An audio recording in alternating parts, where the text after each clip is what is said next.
Is the band back together? Yes. The gang's all here. The gang's Oh all my True. god. The gang's all here. The boys are back in town. The bitches are back in town. I have my Seagram's spiked drink. Oh, you bastard. The best I way to feel like I feel like I'm on my 10th drink, but I'm completely sober. What were you saying, George? that's the best way to get to this. You need something strong. There's a lot of Mhm. crazy sending me all day. Ugh. It's gonna Well, be a I'm glad. First of all, I'm glad that George survived the hurricane. oh, Yes. thank you. Yeah, I survived Hurricane Zero. Good. I bathtubs with water to cook with or flush your. And I also Mhm. got empty 2 liter bottles, and you take the 2 liter bottles, you fill them with water, and you put them in your freezer. You take the 2 liter out and you put that in your refrigerator. Take it off, and then as it defrosts, it cools your food. It actually lasts for Mhm. days. So I did everything that I was supposed to do, and the storm missed us. Well, I don't want to say it missed us. The eye went directly over us here, and Mhm. it didn't do anything. Like, we got a lot of wind. Well, I'm not gonna say that. The wind was pretty crazy. It picked up trees and shit. But when I went out to clean up afterward, there wasn't even really much to clean up. So we're really lucky. A lot of people in Tampa and the other beach towns were not as lucky. So I don't ever take for granted, how lucky we really were. Yeah, I was worried. I was like, "Oh, George may have no power and internet. He won't be able to do the podcast." Yeah, Yeah, that's the most important thing, right? well, right, Obviously, podcast first, health second. offline one, being dead two, right? So I'm Mhm. not dead.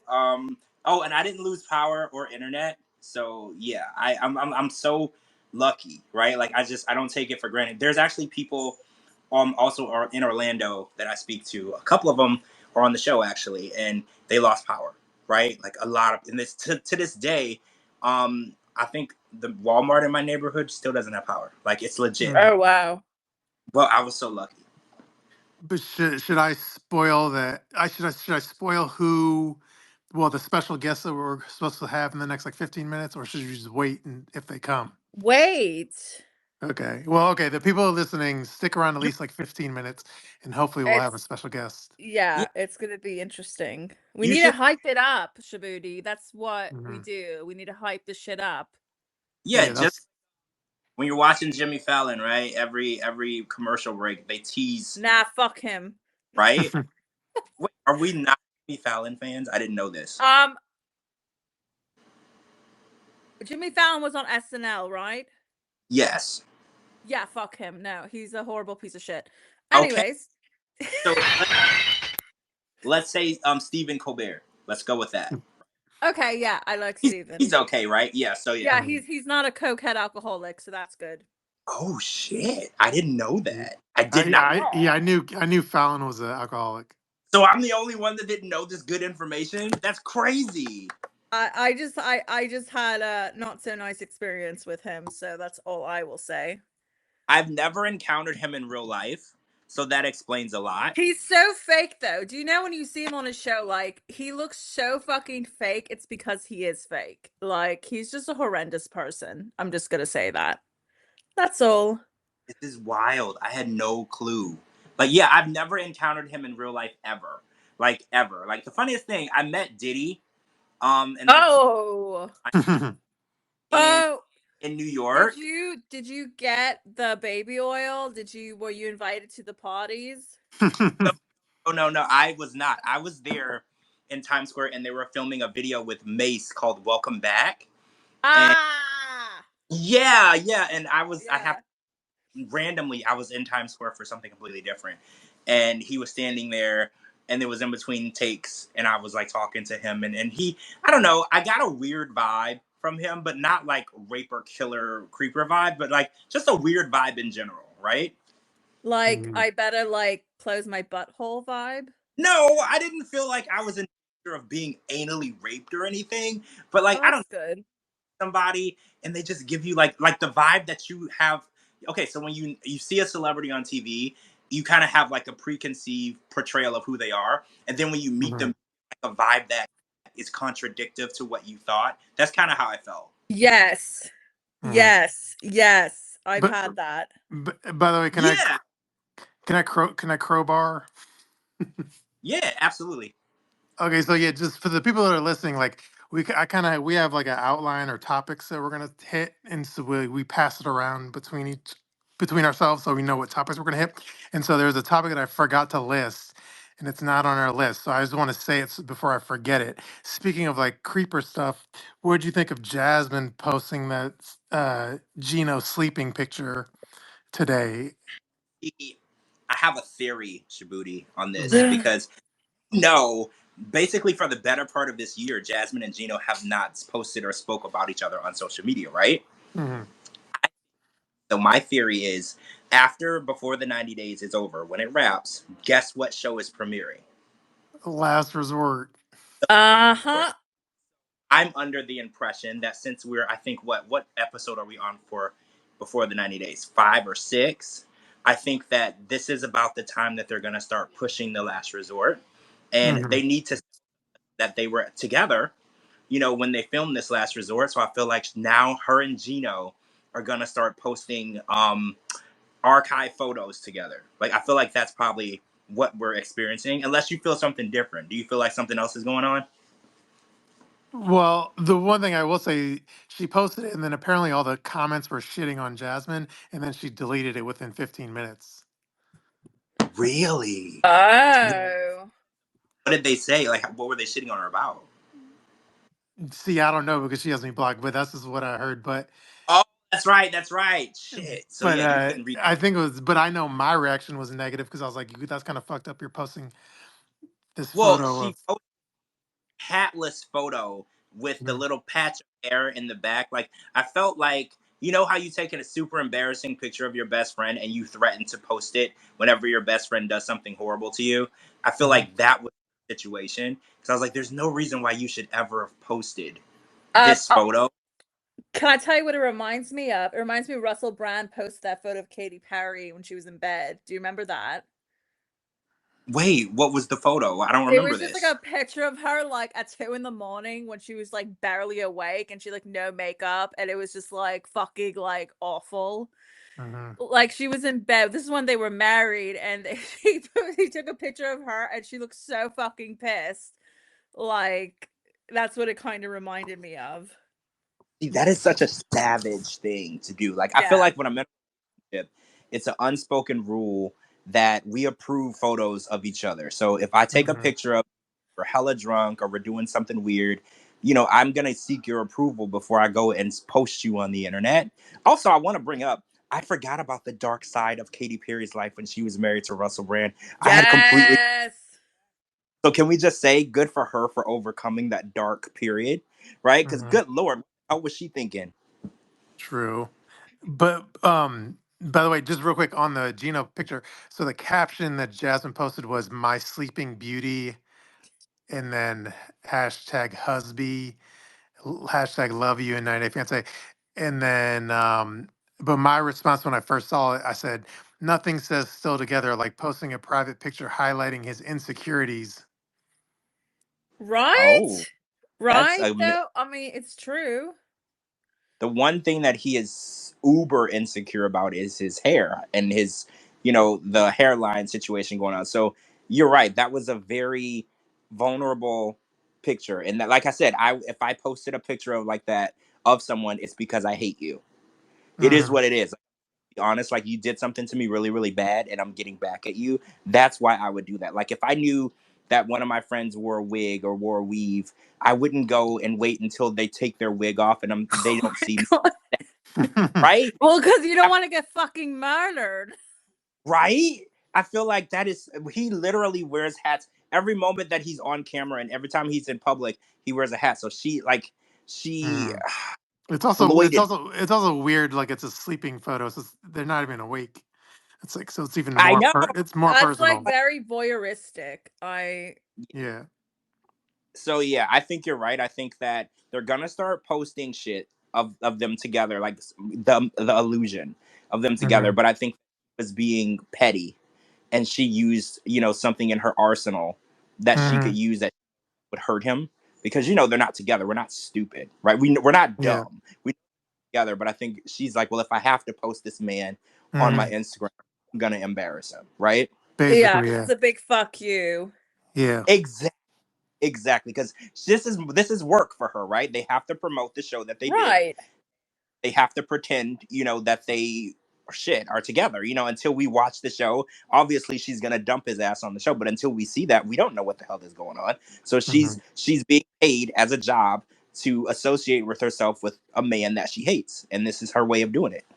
Yeah, the only reason I did post it in my story, but then I put a hat on top of Gino because he's my friend. And then you saw that, right? And then the only reason I didn't tweet the photo was because, like I said, I'm friends with Gino, and also I'm playing him this weekend in fantasy football. So Mm. I don't want to embarrass him twice. Well, that's very nice of you, Shabooty. That's very, very demure. To not drag him twice. I Yeah. I see that. So, but yeah. But Anyway. let's talk about Nordstrom's Rack, because we're gonna get into TJ Maxx a little later. But I know Well, I mean, if you guys want the tea on Nordstrom's Rack, they have On Clouds on sale right now for like $80. for So real. I just got a pair for like $80. They're originally like $185, and they're the best running shoes known to mankind. So if you guys want to go to Nordstrom's Rack, they have a shit ton of them. So are you? Nordstrom's So if we want want, to on this podcast, give me a DM and we can make that happen. Mm. so Coco, are you a Nordstrom Rack girl or a Oh TJ my. Maxx girl? Well, I hate to shit on TJ Maxx. I'm more of a Nordstrom's girl. I'm sorry. True. Really? Okay. I mean, I like Nordstrom's Yeah. Rack, but Well, I like Nordstrom's Rack because, like, they actually have. I'm a size 10 shoe. I have Mhm. big feet, so wait, you're a size 10? yeah. Well, size 10, Oh, 11. So sometimes I'm an so 11. off subject, but you could totally sell feet pics. Mhm. What makes you think I don't? Oh, there we go. There's my girl. There's Coco. Oh, Yeah. you thought you lost me. Yeah, Nordstrom Rack is okay, but it has nothing on Coco's Rack. Right. Oh my That, god, that was like the worst fucking dad joke. Yeah, you could Oh just call it my uncle god. jokes at That's this a point. dad joke. You just made an X-rated dad joke, Shabooty. True. okay. For all the people confused in the chat, guys, we're talking about Nordstrom Rack because Natalie from Natalie and Josh. Well, actually, first Natalie and Uh-huh. Mike. She was spotted in a Nordstrom's Rack, and I'm pretty sure you guys probably heard. If you didn't, I'm gonna recap it for you real quick. So she was spotted in a Nordstrom's Rack by a fan, and the fan approached her, and Natalie went off on her and was like, "Don't talk to me. You don't know me. Don't know me Oh my because you." god. And was a complete bitch to this fan. So I wanted to get y'all's reaction because of all the people, Natalie is walking around like she's Beyonce, telling people don't look directly at her. And I'm sorry, she, I'm laughing. I'm laughing because it's just like it's always the fucking shit people who think like they're so special because they like were on TV for like 10 seconds. for Mhm. right 10 literal Come seconds, and on! Excuse me, you're at a fucking Nordstrom's Rack. You're not at fucking Harrods or fucking, Mhm. if Barney still fucking existed. You're at a fucking Nordstrom's Rack. she's at Come North, on! and she's telling people She like, might as well have been don't at a fucking at, Ross. Mhm. she's basically saying that people are peasants and don't look at her and don't talk to her. And look, it's funny because there are some pretty big name people in the 90 Day universe, like Darcy. She's got like 1.5 million followers. Yeah. Elizabeth from Olivia and Andre's got like 900,000 followers. Oh, Lauren and Alexi. I think Lauren has over 1 million. There are people who have status in 90 Day world, right? But Natalie, though, No, like no one Natalie, fucking knows. The girl who couldn't pay her own fucking rent. yes, So what the fuck? that one. Mhm. So Shabooty, how do you feel? How do you feel about Natalie yelling at fans because they recognized her? I feel like the reason my reaction was a little blunted was because I feel like I heard it almost similar slash identical story like 6 months ago, where she was at like a Ross or something, and she was like in a checkout line, and somebody said hi to her, and she kind of like turned her back and put her headphones back on and kind of ignored the fan and was kind of a douche to him. So it was almost like an identical story. So every story I hear about her is like that, of her being shitty towards fans. So it's kind of what I expect now. But how I does she see. even fucking have fans? Like people are fans of hers. Like she should be thanking, the TV gods that she even has fans. Hmm. Yeah, that is true, right? Like, what does she bring to the table? Like, Darcy and Stacey have Debt. House of 11, right? Right. Thank you. Right. What is she able, because it's like a lot of the people that did come from 90 Day that did end up with fans, they bring something other than the show. Like Darcy and Stacey Hmm. have House of 11. I think Lauren has her own brand of something. I don't know what it is because I don't really watch, but I know she has a brand. And like, what does Natalie bring to the table other than her annoying voice and her psycho weird faces that she makes when she talks? Like, I don't understand how she thinks that she is Beyonce of the 90 Day world, right? Like, of all Hmm. the people who could be stuck up, ooh, let's play a game. Who do you think in the 90 Day Fiance world has the warrant to be stuck up? So think about all the fame, all the shows, Mm-hmm. all the followers. So we're in Ross. Hmm. Okay, Mm-hmm. Coco Ross, we're walking around and we see this 90 Day Fiance star and we say something and they roll their eyes at us. Who is it? Mm. The premise is they roll their eyes to us, and then we're not. So, but then we're not surprised, or we're expected, or they're. I oh, okay, yeah. So let's say we're not surprised because we know that they've been on X amount of spinoffs or they have X amount of fans or followers. Okay. For me, Um. it would be Libby. I think Libby would roll her eyes at me. Hmm. Oh fuck! I forgot about Libby. Yeah. Yeah, I think she would totally be a bitch to me. Yeah. Right? I feel like she would. Don't you feel that way? I would say I want to say ooh, and I might get some flack for this, but I want to say Larissa. Mm, I see that. I've heard some horror stories about Larissa interactions, so I can totally see that happening. Really? Okay. Yeah, No, I've heard that. so what? Yeah. So what do you think Jasmine's reaction to me would be in real life? Ooh, You stay away from my Gino. this is so good because she hates you on the internet. But Hmm. Shabooty, I've told you this before. I don't think that she hates you in real life. I think she just hates you on the internet. I think I've told you that, right? I think I so. don't think it would transpire into real life. I don't feel like she would see you and be like, "You talk shit about me." I don't think that she would totally come at you. I think that online, she just hates the fact that you're so fucking hilarious and you're dead on and you can read her like a fucking novel. I think she just hates that. I Like, don't think that yeah, she hates it. I'm like the fly in the ointment. yes. Yeah. I think that she doesn't like that you can see through her bullshit and you post the memes and they're all dead on and she knows they're dead on and that's irritating for her because she can fool people, but she can't fool you. So I Hmm. feel like she really would act like she doesn't see you. But if you were to like walk up to her, she would at least say hi. True. I, Funny part is, I think that Jasmine would be a bitch in real life. Do y'all think she would be a bitch in real life? No. I think I would get on splendidly with her. I mean, Really? okay, but here's the thing. I hate to say it, but when she explodes, that's how I explode when I have a fight with someone. So I actually relate to her a lot. I don't know if it's because, we're both Latino, we both grew up that way. Um, but I actually understand her.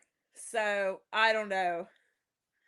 mhm. Well, I do you think think do you think 2024 Jasmine is more of a bitch, or 2022 Jasmine in real life? 24. 24. I mean, she's 2024. more yeah, absolutely. She's more popular now than she was Mhm. then.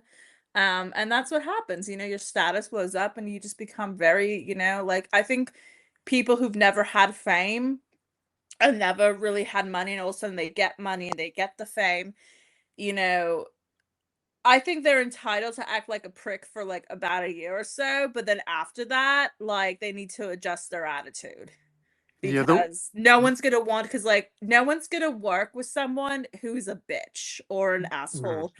no one's going to work with them and you're not going to get a job either way. So, check your attitudes. Well, one thing though we have witnessed, at least on the internet with Jasmine though, is while she may not be a bitch to us directly or to me, but she has her underling, and then she has the underling henchman be the bitch for Yeah, but her. those people are fucking Yeah, those people are fucking wannabe assistants, like agents, like they're nobodies. They're uh, like the lower than nobodies. They're just like they're I, pretending to be nobodies.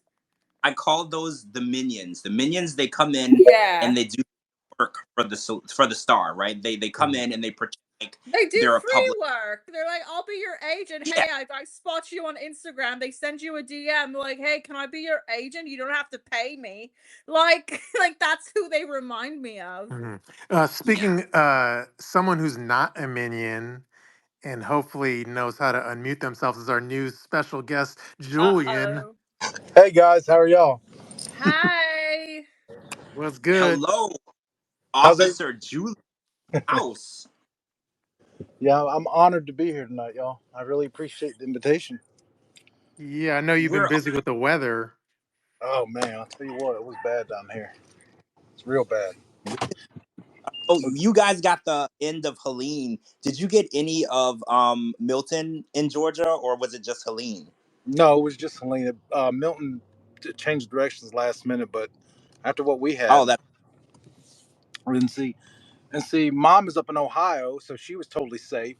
I had to go take her cat to my house and put it in the basement, and Mom's just having Oh, a jolly old time in Ohio. Are you are that's my. you are you on duty right now? I've just clocked out for the day, so I'm driving home. I got an hour drive, so y'all can keep me for about. Oh, Oh.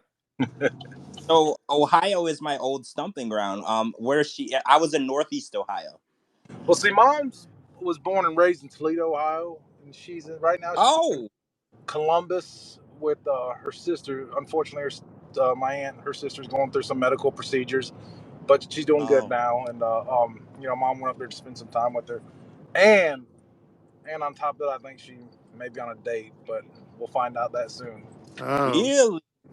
This is the Oh. guys. This is the scoop. You heard it here first. Remember that.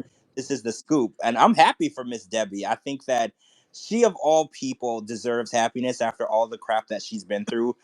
I don't want to talk crap about anybody, but the last two guys that were in her life were not even close to the standard that she deserves. So I really hope that this Ohio guy is a good guy. Well, see, that's with Mom. I love her to death. We're totally opposite, but she's my mom, but she just trying to do whatever she can to find just somebody to love her, and she sometimes I feel like she's trying to sell herself short, and it's like, like the mhm. guy, like I said, like in the tell all before, I told her the guys that I pick for her, she doesn't like.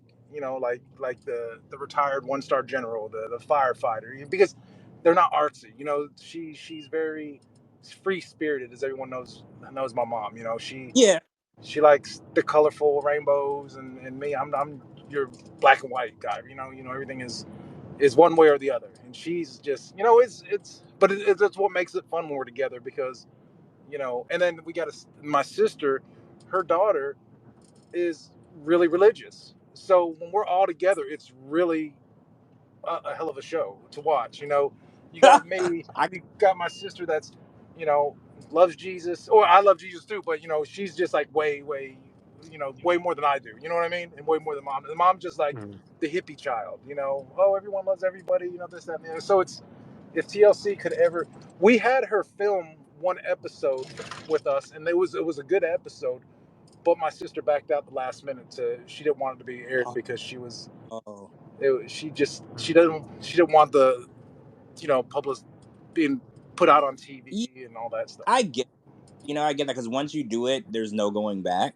I get that, but it sounds like Thanksgiving dinner at y'all's house is something that needs to be filmed, right? Like, because you know what, I relate to you a lot because my mom is a Jesus freak. Like, she's in a religious cult. She raised us in a religious cult.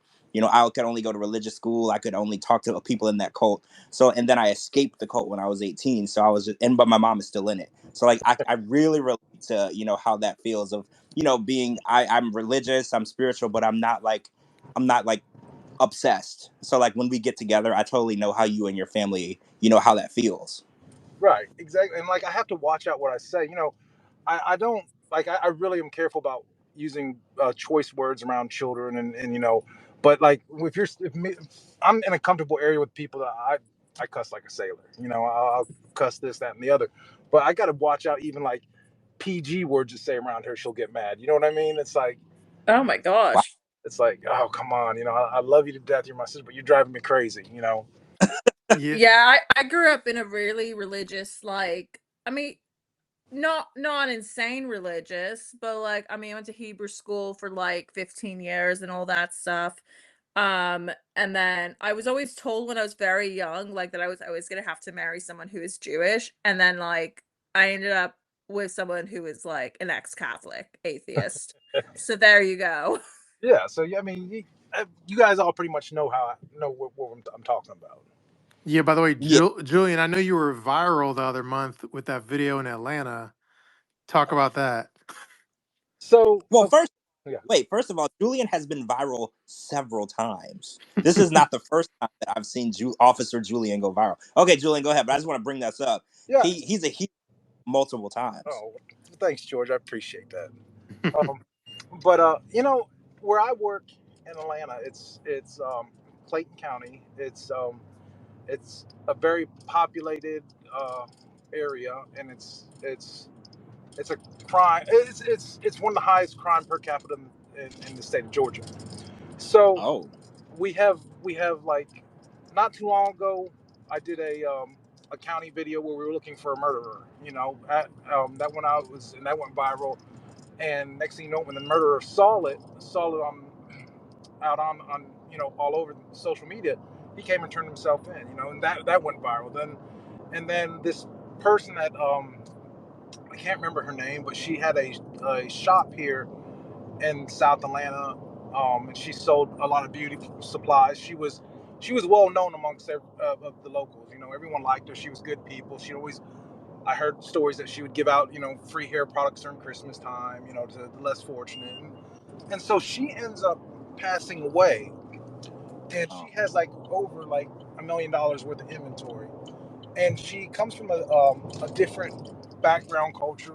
They're not from, I guess they're not from the United States. They're from somewhere in Asia.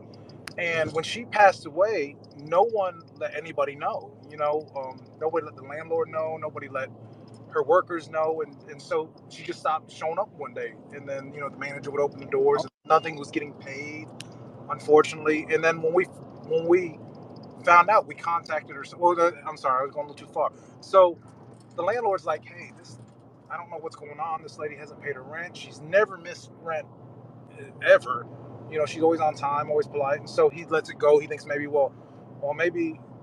she's having a hardship and I don't want to get involved or something like that. So he gives it a couple of months, and finally, business is business. He's like, well, I got to evict her, but I've called her. I haven't heard from her. And so we come to find out she's passed away. Her son, we called him. He's like, I don't care about it. You can burn it all. I don't speak to my mom. This, that, and the other. And we're like, dude, you got over $1 million worth of hair product, of beauty supplies, and that stuff is not cheap. I don't know if you've seen weaves lately, but they go for hundreds of dollars, and you cut Yeah. boxes and boxes and boxes to the ceiling. And so when we start, one of my deputies goes over and he starts saying, hey, we got to evict everything. We put everything out. And usually the general rule of thumb is no one's allowed to touch anything while we're there. First off, usually a lot of times people get their own security to watch the stuff while it's being taken out. But we already had people pull up with. We saw them in the parking lot with guns. We seen sketch people trying to steal stuff. And we're like, hey, we can't do that.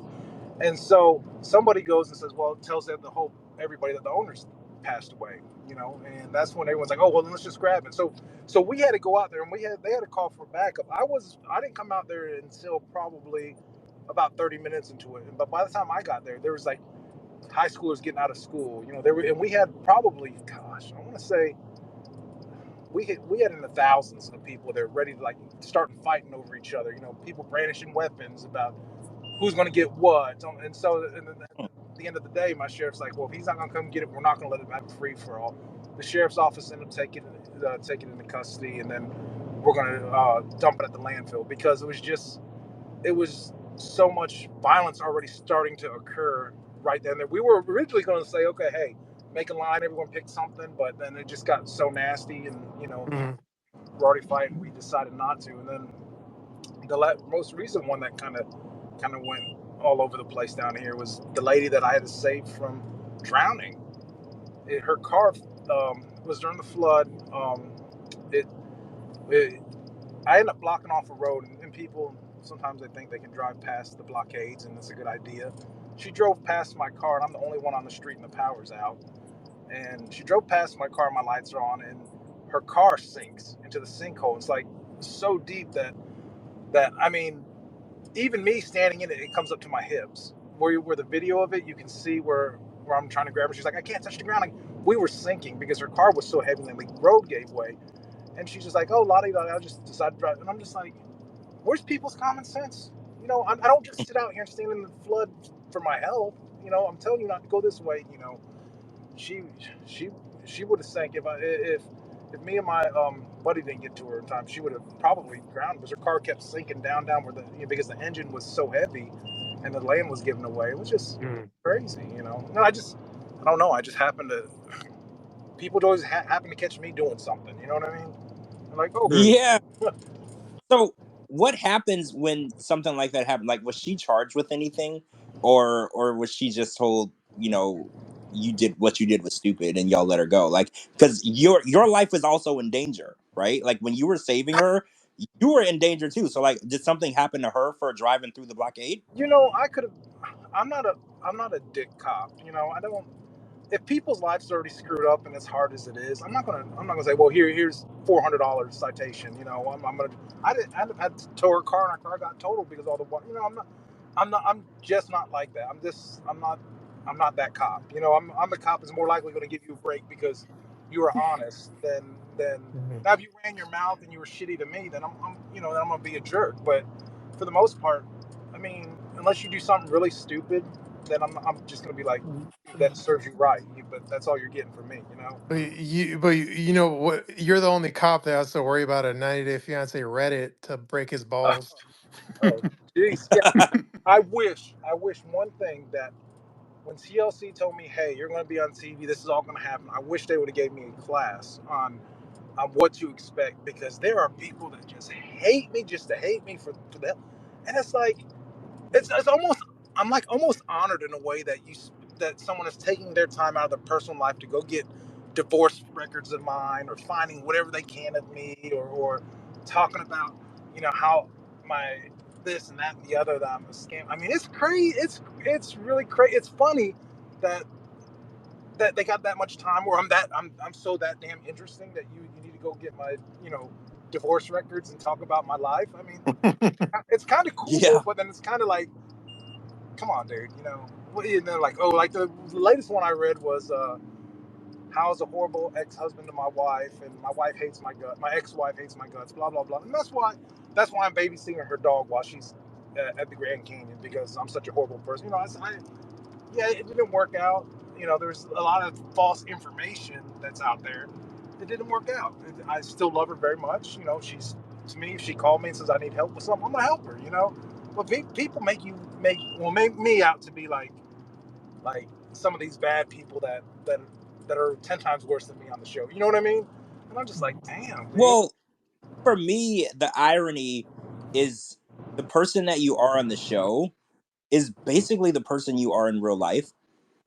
Like, so it's really interesting that people are like, oh, Julian this, Julian that. And I'm like, well, the person he is on the show, you're trying to tell us that his character is different from who we see. Like a good son, a caring son, somebody who takes care of other people. It's like you're trying to sell to me that he's this horrible person.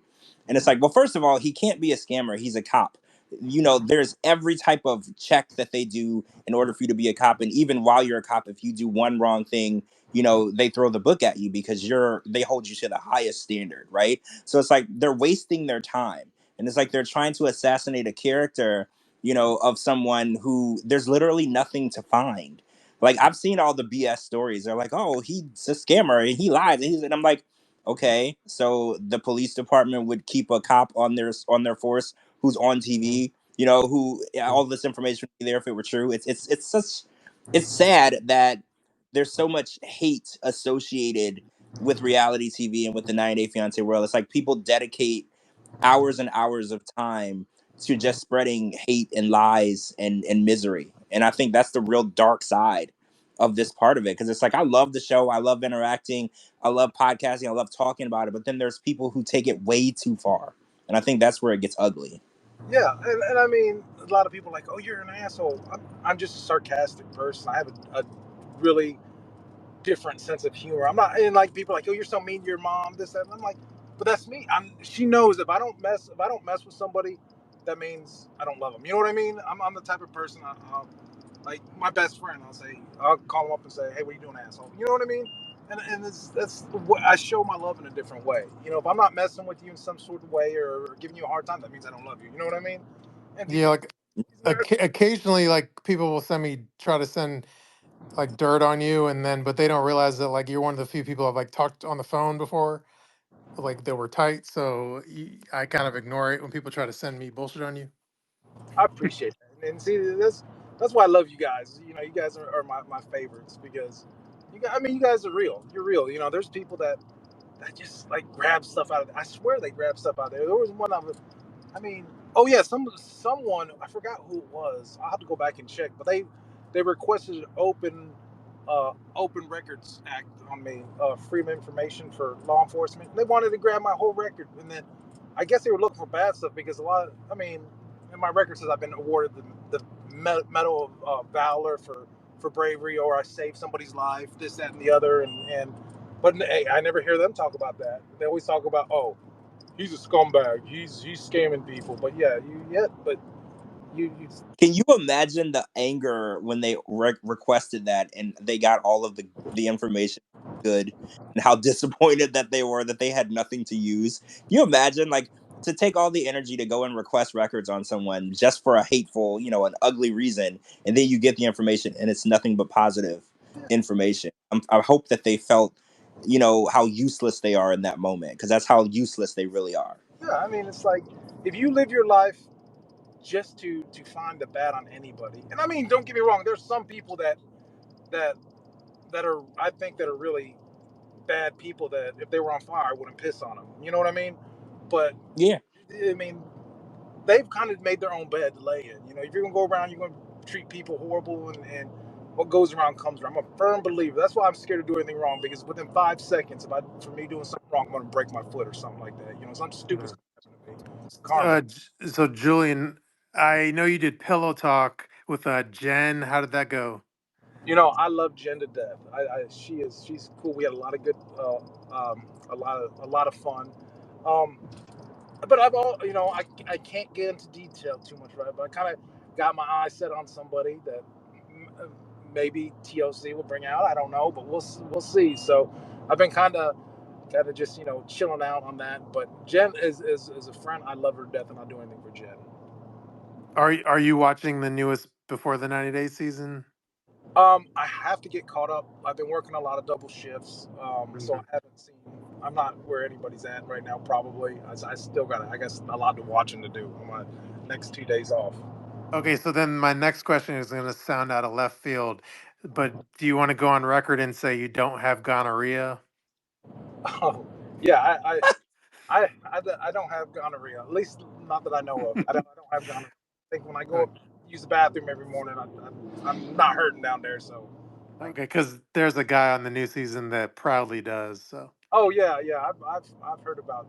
Yeah, that's yeah, a different character. I've heard a lot about him and read a lot about him. But again, I don't know him, so I'm not. I mean, I'm not gonna cast any judgment. So he's never talked to me. So, well, he's talked to us and he's sent me unsolicited D pic.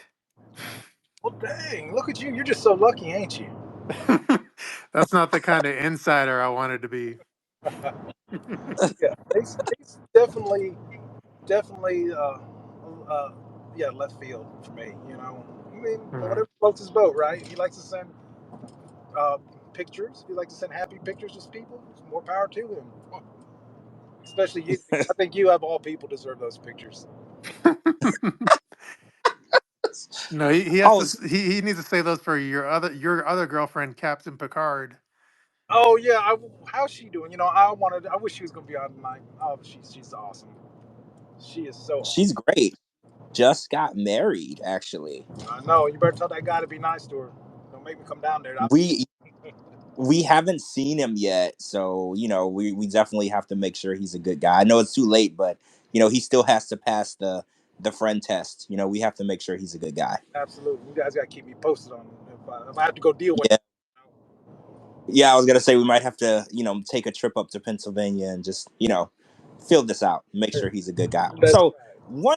I have a question. So say if this has ever happened to you, have you ever pulled somebody over for speeding or something and they recognized you and wanted like a picture with you? Like that would be the weirdest situation. Yeah, it has happened. It has happened. Really? Yes, and it was funny. Like this, we have Interstate I-75 that goes through Atlanta, and that's a good bit of our jurisdiction. So sometimes I'll sit on um, Interstate 75, run the laser radar, and I pull this person going probably about 25 over. And so I'm give my whole cop spiel, and I come back, asking them more questions.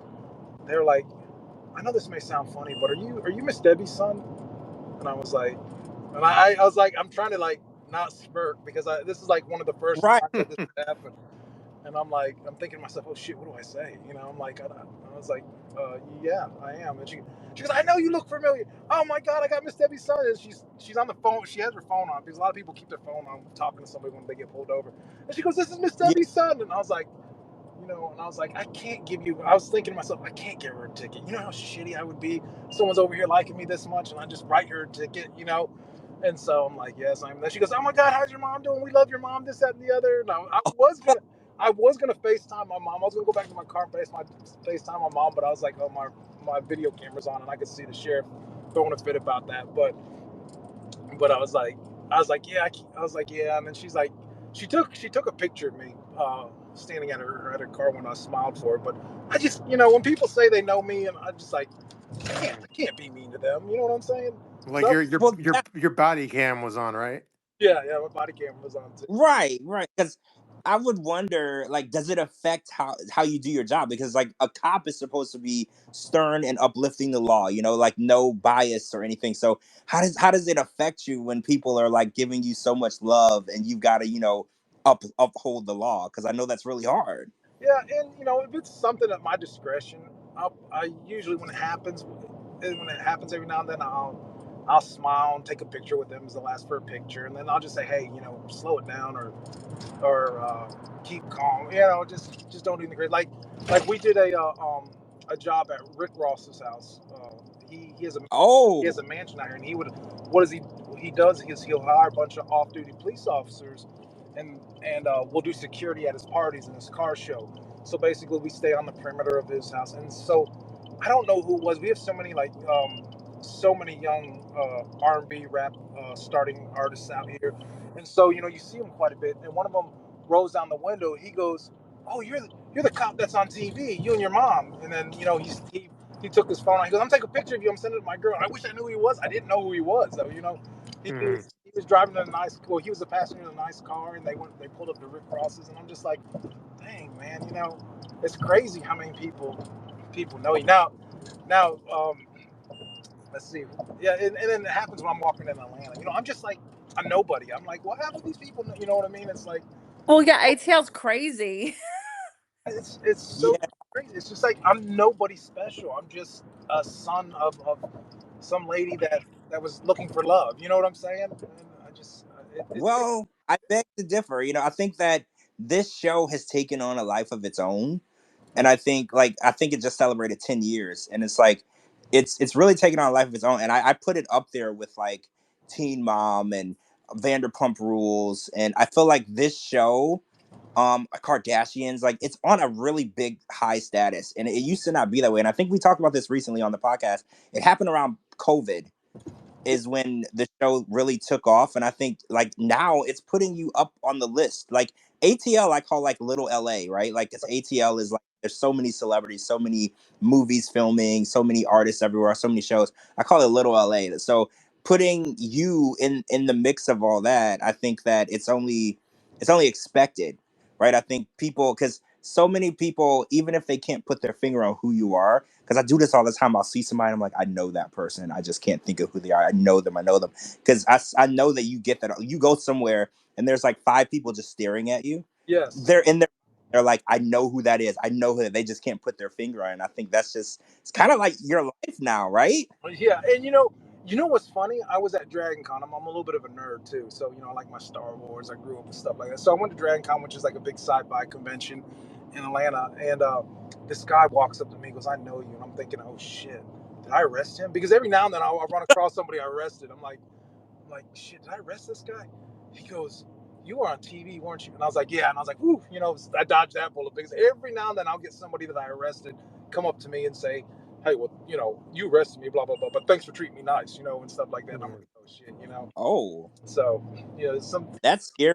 That's a scary thought in itself. Like someone you arrested and then they run into you, in the real world. That's scary. I remember when I got my first jury duty summons, I had my doctor say I couldn't do it because I'm so scared that I'll have to pick the, like, whatever happens to someone and then they get out and then they're gonna find me somehow. Like, I'm super paranoid. I'm like, I don't want to be that guy. So the idea that someone you arrested and put in jail could come out and like approach you is super scary to me. Yeah, and like I worked undercover narcotics for a while, and my job was at one time to go buy dope. So it was always creepy then because at the time I was newly married to my ex-wife, and I had people follow me home. I mean, it was some hairy stuff. It's not for the lighthearted, and that's one thing you always hear about in the police world. This person found out where this cop lives, and next thing you know, their family's getting harassed or terrorized. And Yeah. that's one hard thing about being on TV, and that because when they say they know you, and most likely I'm thinking, okay, they know me from TV, which but it has happened where someone I've arrested and said, "You arrested me," blah blah blah blah, and stuff like that. So. Mhm. Uh, Julian, like I have a random, or it's like a cop question, but with like the body cam footage, how does that work? Is that like broadcasted to headquarters live, or is it at the end of the night you submit the footage, or how does that work? Well, the old systems used to be that you'd have to go back to the precinct and you have to download the system. Now any supervisor can log in. Like I can log into any of my guys at any of the time and see what they're Did you doing. hear that, Apple headphones? And then They're mine. and you can log in at any time, and it can be live streamed. Oh, I forgot to tell you, right now we got live PD at our department filming for the next couple months. So if you Whoa, whoa, whoa, whoa. So wait, you might be on TV again. yeah, I had to let Sharp Entertainment TLC know because obviously I have a contract with them, and anytime that TV comes, if you were on TV without them, they have to know about it. So I had to send the legal department an email and let them know, hey, live PD's here. They're filming us. Like they started filming, I think 2 days ago. So they're just getting like the basics of the sheriff's office. So I may be on TV for that again. We'll for Oh, live PD. We'll see. I've watched that, so that would be Mhm. pretty cool. But I actually love that. They have a bunch stationed out here in Florida in different parts of Florida, so I like to watch that just to see all the weird, crazy stuff that's happening around me. So yeah, I'll definitely watch that. But yeah, so going back with the live the camera, yeah, it can be watched live now, or it can be downloaded. Downloads to a cloud server, and then I can just open it up, or my boss can open mine up and say, hey, what were you doing this day? Oh, I was Mhm. just sleeping in the office. I see. Now, You're like, what was that podcast you were talking to? yeah, no, right. I turned everything off. Don't worry, you guys are the only ones that watch me. True. So do you hope to do single life one day? Well, if and again, I've met a lot of the people on these shows, and TLC asked me if I would like to go on dates with any of them. I think they're all fantastic people, right? Um, Love them to death, and then do anything for them if they needed me.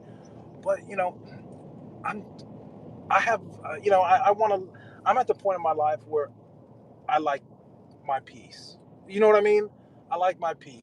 If it means not to have anybody and I can just live the rest of my life peace and quiet without fighting, without yelling and this, you know, I'm happy with that. You know what I mean? I've got everything I wanted in this world. You know, I got a beautiful little boy. You know, I got a loving family, and I just want my peace. You know, I've been through so much in my life. You know, I you know a lot of the people just have so much going on. You know what I'm saying? Hmm. Yeah, I'm a simple meat and potatoes type of person. I just want to have my farm. I just want to have my animals. I want to, you know, just tranquility. I deal with stressful things every day for work. I deal with a stressful family. You know, I just, you know, if the right person came along, yeah, I would do it. But you know, but with current people, I just they're just so much for me. You know, some of them are just too Hmm. much.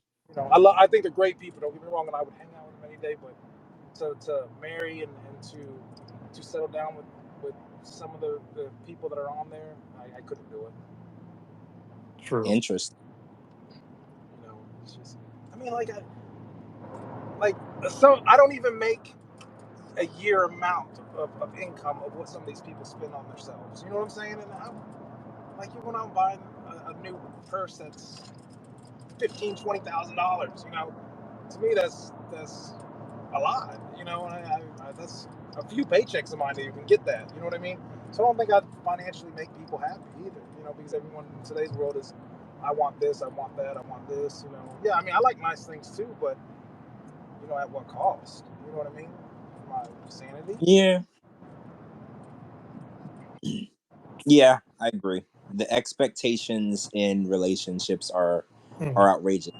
You know, like it used to just be you take a girl out, you buy her dinner and take her to a nice movie or show, you know, and that was the expectation. But you're right, now women expect you to bring them gifts on the first date. You know, like the expectations have just keep growing and growing and growing. And I think that, you know, it's unrealistic to think that a partner is somebody that's supposed to just financially shower you with gifts. That's not what a partner is. And I think that's kind of where the relationship world is right now. Yeah, and I totally agree with you, George. It's like, you know, again, it's cool to have new things. It really is. But I have to have the same moral values with somebody before I can fall in love with them. You know what I mean? Like used to be in the day back in the day when I was young, I was like, oh, whatever, I'll just go take whoever I can get. You know what I mean? And have fun. But like, as I got older in my years and been through a bunch of stuff, it's like, you know, sometimes the values is more important than looks and the material objects. You know, but on that note, and the other thing that TLC didn't tell me was how many women, oh my gosh, on my Instagram, like I get hundreds of messages a day. And I'm just like, dude, if I was like 20 years old and had this, I would be like, already been like blackballed and been like a horrible person, you know. But it's like Hmm. the the fan the fan base that comes with this show. You know what I'm saying? Hmm. It's like I don't know why people are like dude, it's just me. It's not like, oh, you answer me. But I usually what I do is, okay, when someone answers me, when somebody sends me a message, I take the time and I will respond back. You can ask every single person that sent me a private message. I will take the time. It may take me a few days to get back to it, but I'll say, hey, thank you. Oh, I'm surprised you messaged me back. Why are you surprised? If you're going to take the time to say hello to me, I'm going to say hello back. It may just take me a minute, but you know, it's like it's like it's so weird. It baffles my mind. It's like people think I'm like this great person when I'm just a normal person. Oh, I love what you do. You're such a great. It's like what? I don't know. At first I didn't know how to take it. You know what I mean? I'm like, I always thought something was suspicious because I was like, oh, these people are gonna try. There's been one person. I'm sorry. I take that. There's one person that I talked to. I talked to on a regular daily basis, but it wasn't like anything. It wasn't anything sexual. It wasn't anything. It wasn't anything like I was interested in. She was I want to say she was like a psych, going to school to be a psychiatrist, and we just got talking. It was a cool conversation, and so she started getting pretty aggressive in the conversation. You know, talking about, oh, hey, you know, I like you and this and that. And I'm like, okay, cool, you know, but I'm not looking for anything right now. Where, you know, that's what I said. I told her I'm not looking for anything right now. You know, this is. She thought she understood, but so I had to end up going. It got so crazy. I had to get a file on a police report because she was like, "Oh, you're not gonna be with me." I'm like, "What? I told you I just needed a friend. I don't need." And so she went, and she was one of them that went on Reddit and tarnished me for crazy stuff. And I saved everything. I said, if you want to post that stuff, that's fine. But I'm about to post what you show me. Then her post mysteriously disappeared. You know, it's like it goes two ways. I can take pictures. Believe me, I keep every single conversation I have on my phone now because of that. And that's another reason why I don't really talk to people like that. There may be a handful of people that I talk to, but I keep every single receipt because I've seen how evil these people can be out here. You know what I mean? Mm. Yeah. Hey, Julian, like, so you have an open invite to come on anytime you want. Next time though, you should please join the podcast, but the background noise is getting louder, so so yeah, if next time you know, come back on, but call, you know, connect when you're back at home. It's something I can do it like this. Yeah. But if it's cool, yeah, we have a lot of topics to get to, but again, thanks for like joining us. We're gonna hop on to our other like 10, we have probably like 10 other topics to get to. Yeah, yeah, you guys, you're awesome. You're awesome. Yeah. But again, you know, I appreciate you getting. And then next time you're with your mom, if you're hanging out with her on a Friday or Sunday, let her, you know, hop on there and have her talk to us too. Okay, I go see her in Ohio at the end of the month, and I'll see if we can't drop in and say hello. Yeah, because we do this Friday nights, and we also, time permitting, we do it on Sunday nights for like half an hour as well. So we're on here multiple times in the week. All right, it's great to hear from y'all, and everyone be safe and have a good weekend. And I'll talk with y'all later. Yeah, thank you and Thank appreciate your heroism. Absolutely. we do. Thanks, Eh, George. All right, All right, talk. thanks, Julian. All right, later, guys. All right, thanks. I'm a big fan of his. I'm a big fan. I think he's a really good guy. You know, I'm really happy to hear that he's possibly seeing someone, and we might be seeing him back on the show at some point. It's Hmm. kind of exciting.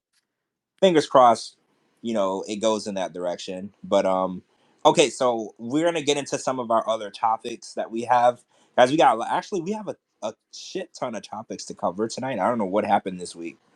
But Shabooty, what do you want to talk about next? I know we got we talked about Natalie and the Nordstrom's rack situation. Hmm. But there's something about, what was it? TJ Maxx, right? There was a Lauren spotting at TJ Maxx. How did you get that video? Yeah, I mean, it was everywhere. It was on TikTok. So I guess the original person posted it on TikTok. So a TikToker posted it. Oh, so just like a random customer, like on TikTok. And so when Well, someone found I would. Yeah. Well, I think it was. It had to have been a super. I feel like a super fan. Like the super fan recorded it. But yeah. somebody found him in the health and beauty aisle at TJ Maxx working, and they took a video. If you guys didn't see it, I saw it. I'm pretty sure everybody saw it. I'm pretty sure everybody can see all the stuff that we can see on, you know, on Instagram and TikTok and everything. But he was working and in the health and beauty aisle, and everyone's like, "Oh, a Lauren sighting here at TJ Maxx." So as of now, Lauren is still working at TJ Maxx. I know some people were like, "Oh, it's only a matter of time before he gets fired or whatever." Not true, guys. He is still working at TJ Maxx. Gonorrhea or not, I think that his job is safe at the Las Vegas TJ Maxx. I don't think that it's in any type of jeopardy whatsoever. Yeah, and he basically posts his schedule, so he wants fans and people to go see him. Oh, Yeah, so this isn't me doxing him. This is him posting his schedule to have people go see him. So I could tell you when he's going to be there. you can literally tell people when he's working. Yeah, this is based on his public posts where he wants people to come see him. Oh, So this isn't me like being. This isn't me like exposing him. This is him like posting his schedule because he wants people to go see him. oh, that's a lot. I would rather my privacy, especially So at work. so should I share? This is him. Yeah, let's go through his schedule for the week. Let's Uh, just see. okay, so he's at the TJ. Again, this is not me doxing. This is him posting it publicly. So he wants people to go see him. So he's at TJ Maxx in the Sahara Decatur location in Vegas, and he works from 6 a.m. to 2 p.m. 5 days. He basically he works from 6 a.m. to 2 p.m. 5 to 6 days a week. So Oh, he's hot. yeah, He might be like a department head. Like he's working a lot. That's not like a part-time cash position. yeah, he's He might be working in. Mohammed at Costco, the manager at Costco hours. Yeah, I mean, good for him. A lot of people thought that he was lazy, and I'm gonna go ahead and say he's working 6 days a week, 6 to 2. That doesn't sound like a lazy person to me. Just gonna throw that out there. Yeah, but he has a lot of bills to pay, child support.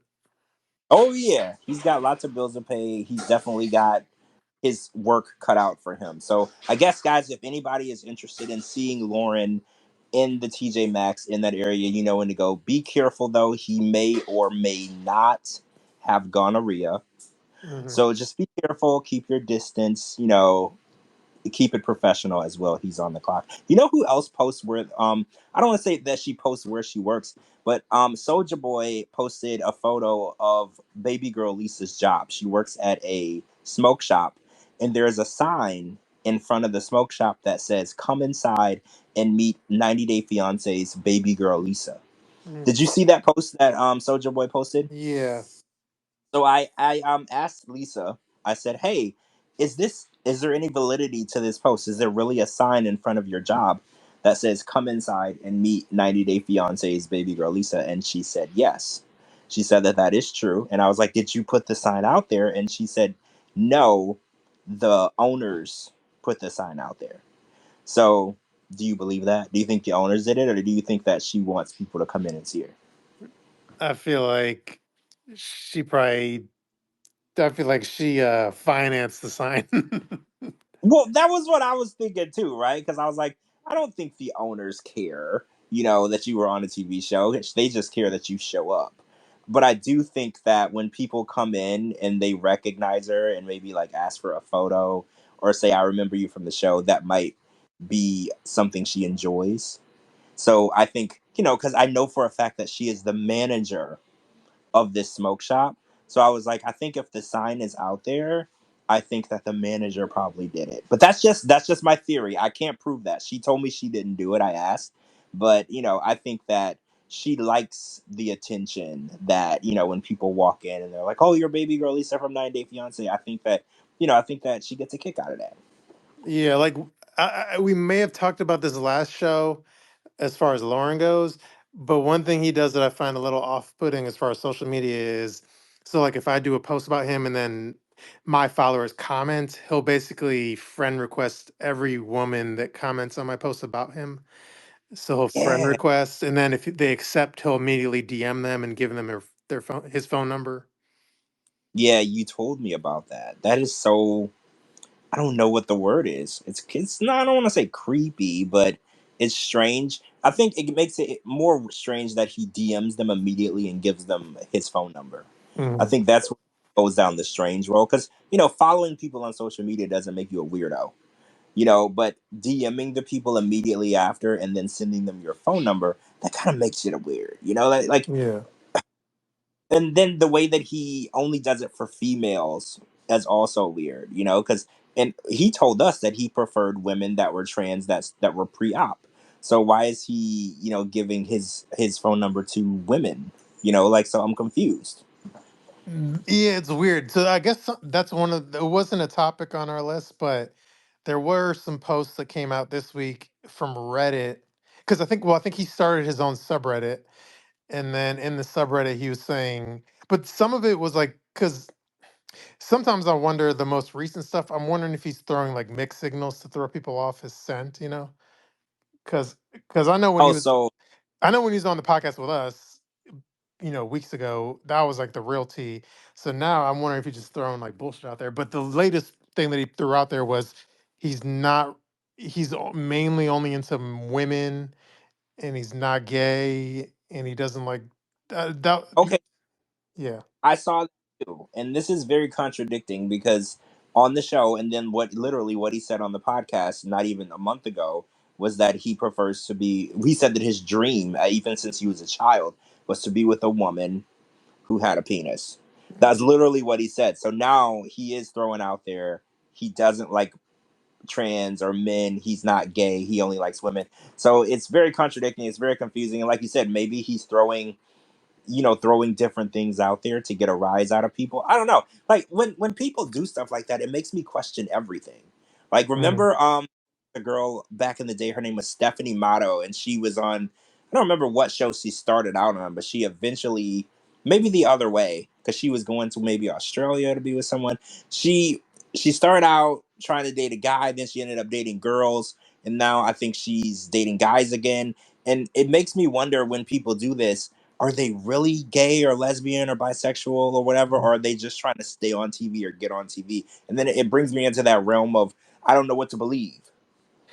Yeah, I feel like for one, and I know we've talked about this as well, but like I feel like Sharp Entertainment, they probably don't like me because in the sense of like I always spill the real tea, but I feel like Sharp Entertainment loves it when like fake tea gets out there. So they love like the fake tea spilling. And I feel like when Lauren initially spilled all the real tea, now it's like now they probably told him like, yeah, just go spill some fake tea to throw people off the scent because you went a little too real initially. So I feel like anyway, like yeah, I feel like he maybe he's throwing out some bullshit out there to throw people off his real tea. Yeah, I don't disagree with you. I think he came on too strong.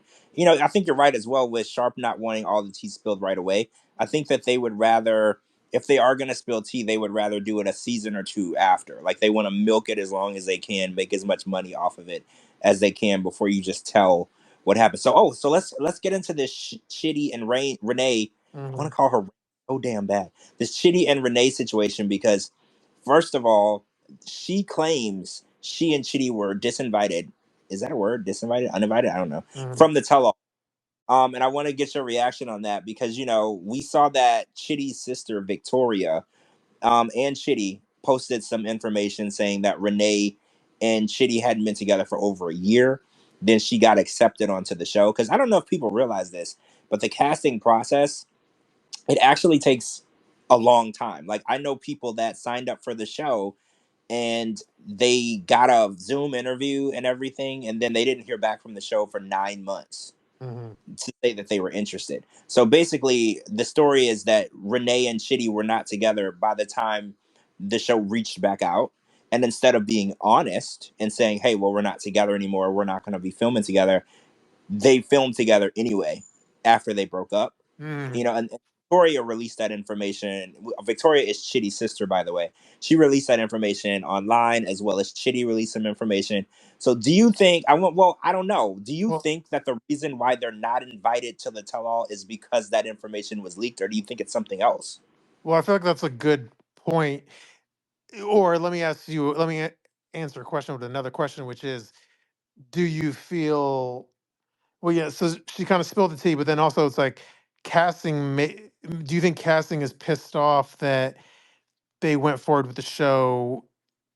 Like they basically got back together to be on the show, and maybe casting didn't like that, and now it's kind of exposed.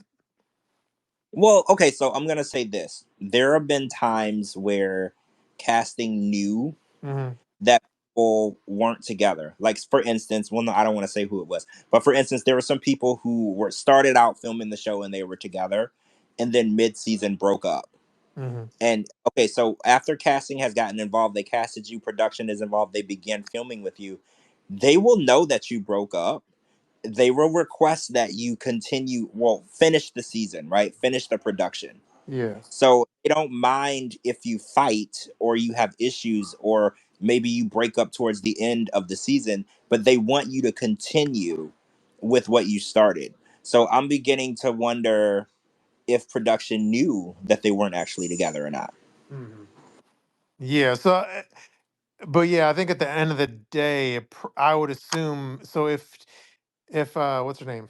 If Renee is not going to be at the tell-all, then to me, I think it falls under the Statler category of she's leaked too much information, kind of. I mean, I don't know what to think because there's people who have done way worse and said way worse who are still invited. Okay, so Lauren has not been uninvited from the tell all. And he came on the podcast and Mhm. leaked not much about his situation wasn't leaked. They still said that he's allowed to show up to the tell all. So I'm really confused as to what Renee and Chitty did that they will not be invited. I'm just confused at what was so bad in what she said, and what Lauren did, what's different. Yeah, I mean, another theory is like because Renee seems very unhinged. Like, so there's a theory of did she? I mean, I'm just like throwing stuff out there. So let me just say allegedly, but could there have been like a physical altercation that may not make the show, or that she did something crazy where she seems very unhinged, like in the physical form, where people they don't want her around, you know? I mean, I see what you're saying. I mean, we saw the way that she snapped at Mhm. Chitty. Okay, so did you see the meme where everyone was like, why do you have your fingers in his face? He can't see them. Yeah. The way that she was going off on Chitty on the show. And maybe they do look at it as they don't want another aggressive personality Mhm. at a tell-all. Because we just had Angela on our last tell-all, right? And it was a very aggressive personality, very aggressive. It was very hard to watch. So I'm beginning to think possibly they're like, we don't need another aggressive female personality dominating and talking down to a blind man on our tell-all. Like maybe they're looking at it as that's going to put us back in the same boat that we are literally sailing trying to get back out of the water from that we were just in. So I'm beginning to think it's not what tea was spilled. It's they'd want to avoid her aggression towards a blind man, right? Because nobody wants to see her bully a blind man. We kind of were watching that on this past episode. She's literally in his face, her fingers in his face. She screamed at him, and everyone's like, "Why is your finger in his face? He can't see your damn finger. Why are you being so aggressive?" Towards this blind man. Yeah, I mean, the one thing I will say though, because he's in Nigeria, so my assumption would be he would just be via like the teleconference, like the TV screen. So he wasn't going to be there in person. So it's not like she's going to get physical in his face in real life on the tell-all. Right, right. He definitely wouldn't be here. Yeah. Yeah, he would definitely be here. He'll be on the screen. So I don't know. When I'm not gonna lie to you. When I saw that she wasn't gonna be allowed at the tell all, it caught me off guard. I was shocked. Like honestly, I wasn't Mhm. expecting that. I thought that she was good entertainment, and I honestly thought that they were gonna use her at the tell all. I was like, wow, y'all are just eliminating, the good entertainment off of the tell alls now. Like I didn't think that. I thought that they wanted us to be entertained. So now their caution to the wind is a little off putting for me. I don't know what their end game is. Like I thought they wanted us to be entertained because they put Angela on the Mhm. last tell all and put her in the house, but I'm wondering if the backlash from that is just too great, and now they're actually pretending that they care about what they're subjecting us to. Mhm. I made this joke like a couple weeks ago or something, but when Lauren's on there, do you think they're going to have him seated furthest away from Sean Robinson, or are they going to put him right next to Sean Robinson? Huh? Um, I don't know. I feel like he'll probably be somewhere in the vicinity. I feel like he is definitely someone that's going to be hard to control. I feel like he's gonna overtalk everyone and he's gonna always have an opinion.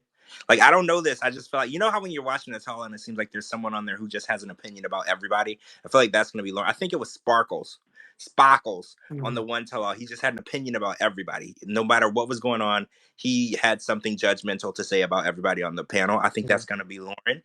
So I Mhm. think that they're gonna put him front and center. If they want entertainment, Lauren is entertainment. If they want us to be entertained, that's the way to go. He's Mhm. not going to bully anybody. He's not going to, degrade anyone, but he's going to say weird stuff, right? Yeah. And I think that's what we signed up for. That's what we should get. Yeah. No, I don't know if we've talked about it, but I think Lauren had another recent talking to where, you know how he was posting a bunch of like memes where he was the villain, like including, I know last time we talked about the Hitler meme.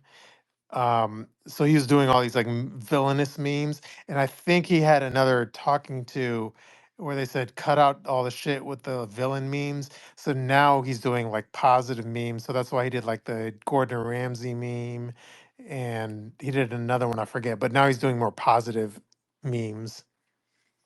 Oh, so you think that someone told him to cut his shit? Yeah. I mean, I I think I the don't. memes. I don't think that's a theory. I'm like 90% sure someone told him. Oh, Yeah. oh, I mean, I thought they were funny until they weren't, right? I thought they were Mm. funny until the Hitler one came about and it became a little offensive, to some people. So I think that if he wants to continue to have a spot at the tell all, he's got to start playing by the rules, right? If they tell him not to do something or to calm down, I think he's got to listen, because they are very disinvite happy lately. Like there's been, oh shoot, it started with Caleb and Alina. They wouldn't let them at the tell-all, and then it happened again What with happened with Nicole and Nicole Mahmood? yeah, and then Statler Mm. was not invited to the other way tell-all. You remember that, right? Right. So they're very disinvite happy. So I feel like everybody has to play by the rules now. Like you can't make up your own rules. Like Angela made up her own rules for a really long time, and I think that the shit has finally hit the fan. Now you've got to play by their rules if you want to play the game. And I think that they're putting their foot down. But again, we talked about this like a month ago too. I know that they're under new ownership. TLC, Warner Brothers, all these companies are conjoining. They're becoming one umbrella of companies, and I think that the expectation has changed, and I think that they're having to deal with new bosses, new owners, new expectations that they didn't have to follow before, and I think that this is the first time that they've really had to tame things down. I think we're now seeing a tamer version of the tell-alls and a tamer version of the shows, which is I don't know. Is it good? Do you think it's better that they're taming it down, or do you want it to keep it uncensored in the way it was? I think it all depends on how they edit the tell-alls, because when they do like 5 episodes or something, and it's all and all the good parts are in the first trailer, and then it takes like 4 weeks to see all the good parts, or you see. So I think it all depends on how they edit it, because if they spread it out too much, then it's like kind of shitty and watered down. Well, I think that a 5-part tell-all is crazy, right? Like I was watching a tell-all for what was I watching? Basketball Wives, and it was like an hour long, right? Like it was to the point, and I Mhm. think that a 5-part tell-all is crazy. Like we were there, we watched the episodes. We do not need to relive every moment of every episode with every cast member. We just need the highlights, and then we need to ask the questions that need to be asked, right? And I think Sean has proven that she's not going to be the one to ask those questions. And I can't blame Sean Robinson. I actually love Sean Robinson. I can't blame her. She's only reading what's on those cards. Sean is not a producer. She's not a writer. She's not a director. Well, she is a director. She's directed a few movies, but she's only doing what she's told. And I feel like there's no need for 5 different parts for 5 weeks of a tell-all when they can just ask the right questions and highlight the season and bring us into the next. Because all the tell-alls really are setting us up for the people who are moving on to another spinoff. That's all it really is. They're setting up the storyline so we know where we're transitioning to. And if they can really get that done in 1 or 2 episodes, I think that's really what the fans want. True. Um, I'm kind of going through our like list, but speaking of Renee, are you surprised she only eats like frozen TV dinners for her diet? I mean, I'm a little surprised because she has kids and chickens, but I'm a little surprised that it's hot pockets and frozen TV dinners and canned soup. Mm, None of that is part of a balanced diet. Like there should be something. I think when I was raised, there was always needed to be something green, homemade, or that grew out of the ground in every meal. So it did shock me a little bit, but because she was like, "Oh, in America we don't cook," and I was like, we don't cook as much as we should, but please don't speak for all Americans and say that we don't cook, mm. because there's my mom can throw down, my grandmother, rest her soul, could throw down. There's a lot of people who could cook really well. So, speak for yourself, Renee, that we don't cook over here. Like we probably eat more frozen meals than we should, but there are people who actually make meals from scratch. Oh my gosh, I have a lot of friends of Spanish descent, and I go over to their homes, and man, the smells that come out of the kitchen when they're cooking, it's just crazy. They really know how to cook from scratch. And I think it's scary for a man coming from Nigeria because his his his cuisine is part of his culture, and what they eat and how they cook things is part of his culture. So I thought that it was a valid worry for Victoria. Like, well, what about how are you going to take care of him? How are you going to make sure that he's healthy? How are you going to keep him, nourished and keep his culture alive? And I think Renee never had any of that in mind, right? I Mm. don't think she's ever thought that far. Yeah, like fun fact, the city she lives in is the lowrider capital of the world. Um, Wait, like the cars? yeah, Really? everyone in that city drives a lowrider. Um, but then anyway, I just have to throw that in there. But then also, yeah, it is weird that she's living amongst farm animals, yet she eats like pre-processed frozen food. Well, yeah, people who usually perform, they Eat eat a like lot of natural. natural. Yeah. Yeah, it's very interesting. Like everything about her is interesting. People online keep telling me that everything about her is fake. Mm. Like a lot of people telling me they're like, "Oh, she's crazy. Her storyline is fake. Nothing about her is real." Do you feel like that's true? Do you think that all of the stuff on the show is exaggerated and she's actually pretty normal and is just acting this way to be on TV? No, I feel like she's uneducated and uncultured and yeah, I think she's like that in real life. I agree. I do too. Yeah. Yeah, I she don't. doesn't have, and again, yeah, she definitely, and again, maybe I'm just like talking shit, like hypocritically talking shit because I'm sure we're not perfect, but yeah, she strikes me as someone that doesn't have good like guidance and direction and stuff. Yeah, I can see that. Like I feel like her decision process, her thought process, and the way that she acts and talks to people, I think that's really her. Because I've had people argue with me. They're like, "No, I think she's fake. I don't think she's really like that. I think that she wants to be on TV and she's a character." And I was like, "No, she's almost too crazy to fake that, if that makes sense. Like she's too strange to make it up. Like how you read a story and it's so crazy, it's so weird that it can't be false because it's no way that somebody could have made it up. I feel like that's the vibe I get from her. Her attitude and her weird reactions and the way that she screams at people and blows up over small shit. It has to be real. Nobody acts like that. Yeah, and it seems like didn't she? She basically said she's really never had like true love. So it seems like her kids allegedly are from like, and I'm just like allegedly from like one night stand type of situations, you know. Oh. I mean, that could be. Did she talk at all about her past relationships? I can't remember in her beginning package if she talked about, if She she was married she before. made. Only thing I remember is just the intimacy part where she basically said like she never had like true like loving intimate stuff, but yeah, she has two kids, so it seems like it was just more like very one night stand. That's why I said it's like, almost like her kids are from like one night stands because she's never had like real true loving sex and all that shit. Oh, okay. Oh, so kind of like what Faith said, Mhm. Faith who was with, and it was all, nothing was ever serious. It was never out of love. It was just, physical.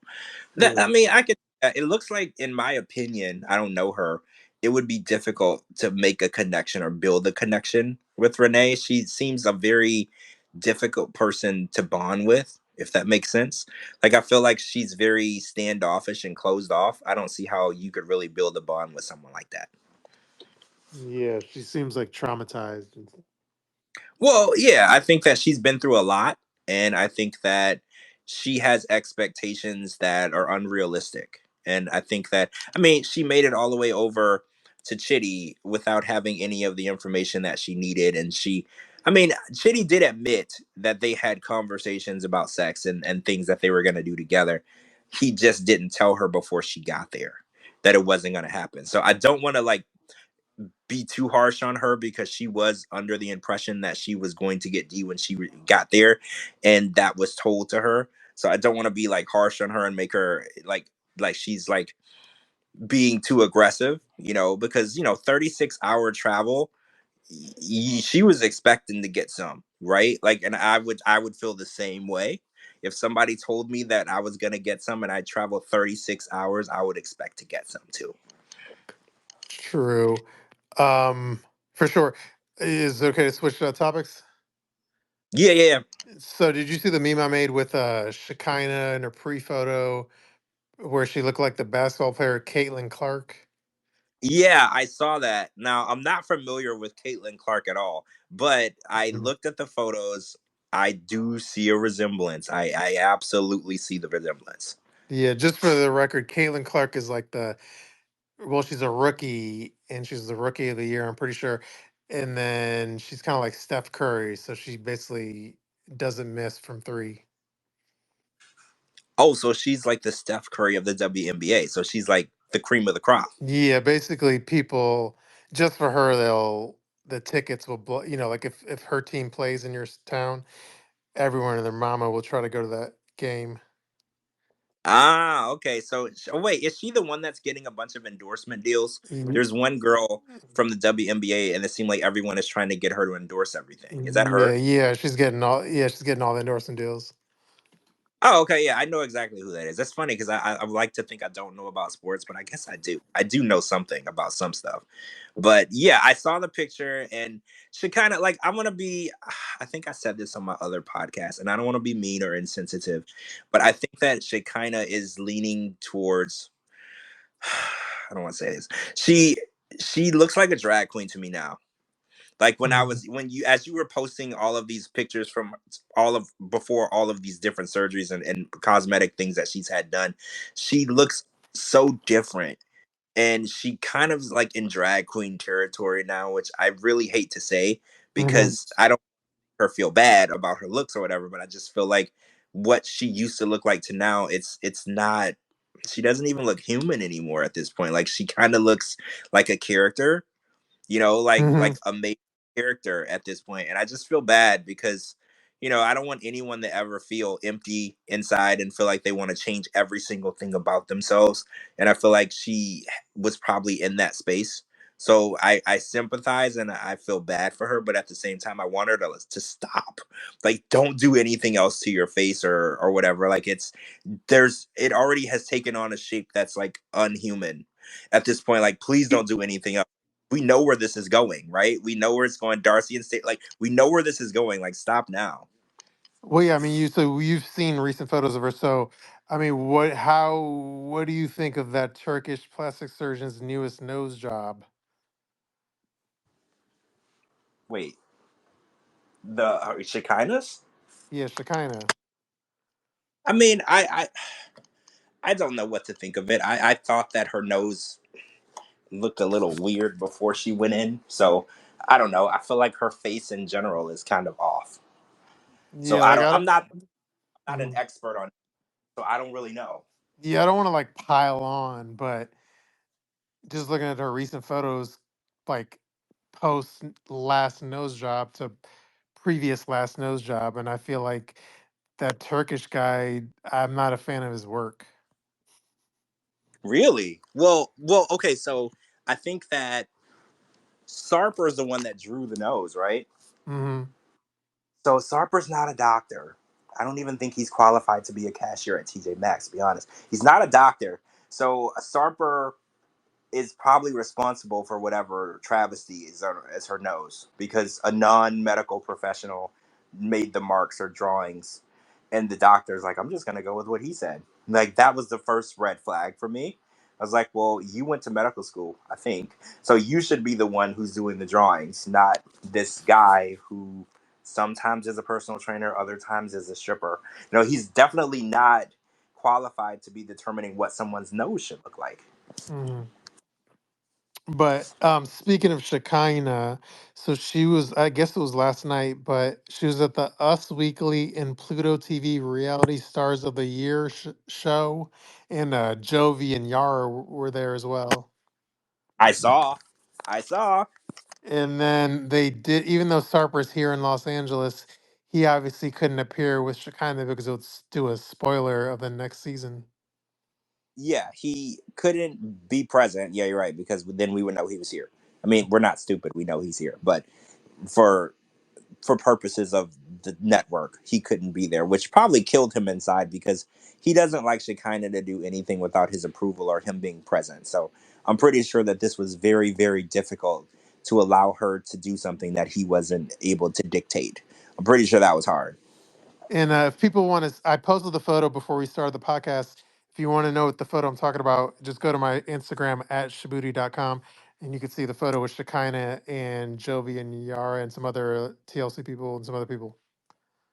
Yeah, I think the sister wives, Yeah. some wives were there. I know who they are. I stopped watching the show a long time ago, but they were there. And I want to say some people from I Love a Mama's Boy, like Mhm. Kelly and Matt were there. There's a lot of TLC representation at Yes. this Touch party. It was In Touch, right? I think it was In Touch. I have it. No, it's us. Well, Or no, it's Us Weekly. Us Weekly, yeah, Us Weekly. So remember, I used to tell you guys that these magazines work very closely with different networks and reality stars. Now I guess it's pretty obvious, what magazines have what and who in their back pockets, because there was quite a bit of TLC representation at this Us Weekly party. So that kind of sums it up for you guys when you notice that Us Weekly has the exclusive story. Now you understand the circle of how close these networks are with these news outlets. Yeah, and speaking of Sarper, I know this is not it's not like major T, but we had another like fan sighting that they saw him at a gym in Los Angeles and they sent me some photos and a video and he was wearing his he was working out in like now I'm having a brain fart. Like what's it called? What are those kind of shirts? Like plaid. He's working out in like a plaid shirt. Oh, like a flannel. Yeah, flannel. He had like a cut off flannel. Yeah, yeah, He's yeah. working in a cut off flannel shirt and stuff. A weird choice. Normally it's just a white shirt. It's a weird choice to wear flannel. It's pretty thick Yeah. for working out, but again, it's Sarper. The one thing that caught me weird was he was hiding his face Hmm. in the gym, which was really odd to me. Because you can't hide yourself. Like, you're there, you're here. You can't just pretend you're not in LA. You're in LA. People are gonna see you. But he was hiding his face almost as though he knew people were photographing him. So like in every picture he did something to make sure you couldn't see his face. Or on the other side of that, maybe these were self-leaked and he just wanted it to be that Sarper, but you can't see his face or whatever. So Hmm. I was thinking that as well. I don't know if that's true or not. Well, and they weren't self leaked, but by the way, but there's a I didn't really post the video publicly, but did you see the video too, or no? I didn't see the video. I just saw it was like a collage of the Yeah, yeah. pictures. Let me. Well, And while we're I, talking, I could send you the video, and then you could what you'll see in the. Well, the only thing I don't know if it'll like mess up your audio, but we could try it. But in the video, you'll see in the video the way he's working out. It's like totally obscuring his face. But I'm gonna text it to you as we're talking. okay, Okay, let's see if it could work. It's only like 8 seconds, so. Okay, so I'm gonna try to like send you this video and then try to watch it, and hopefully it doesn't mess up your audio. I'll watch it on my other phone. Okay.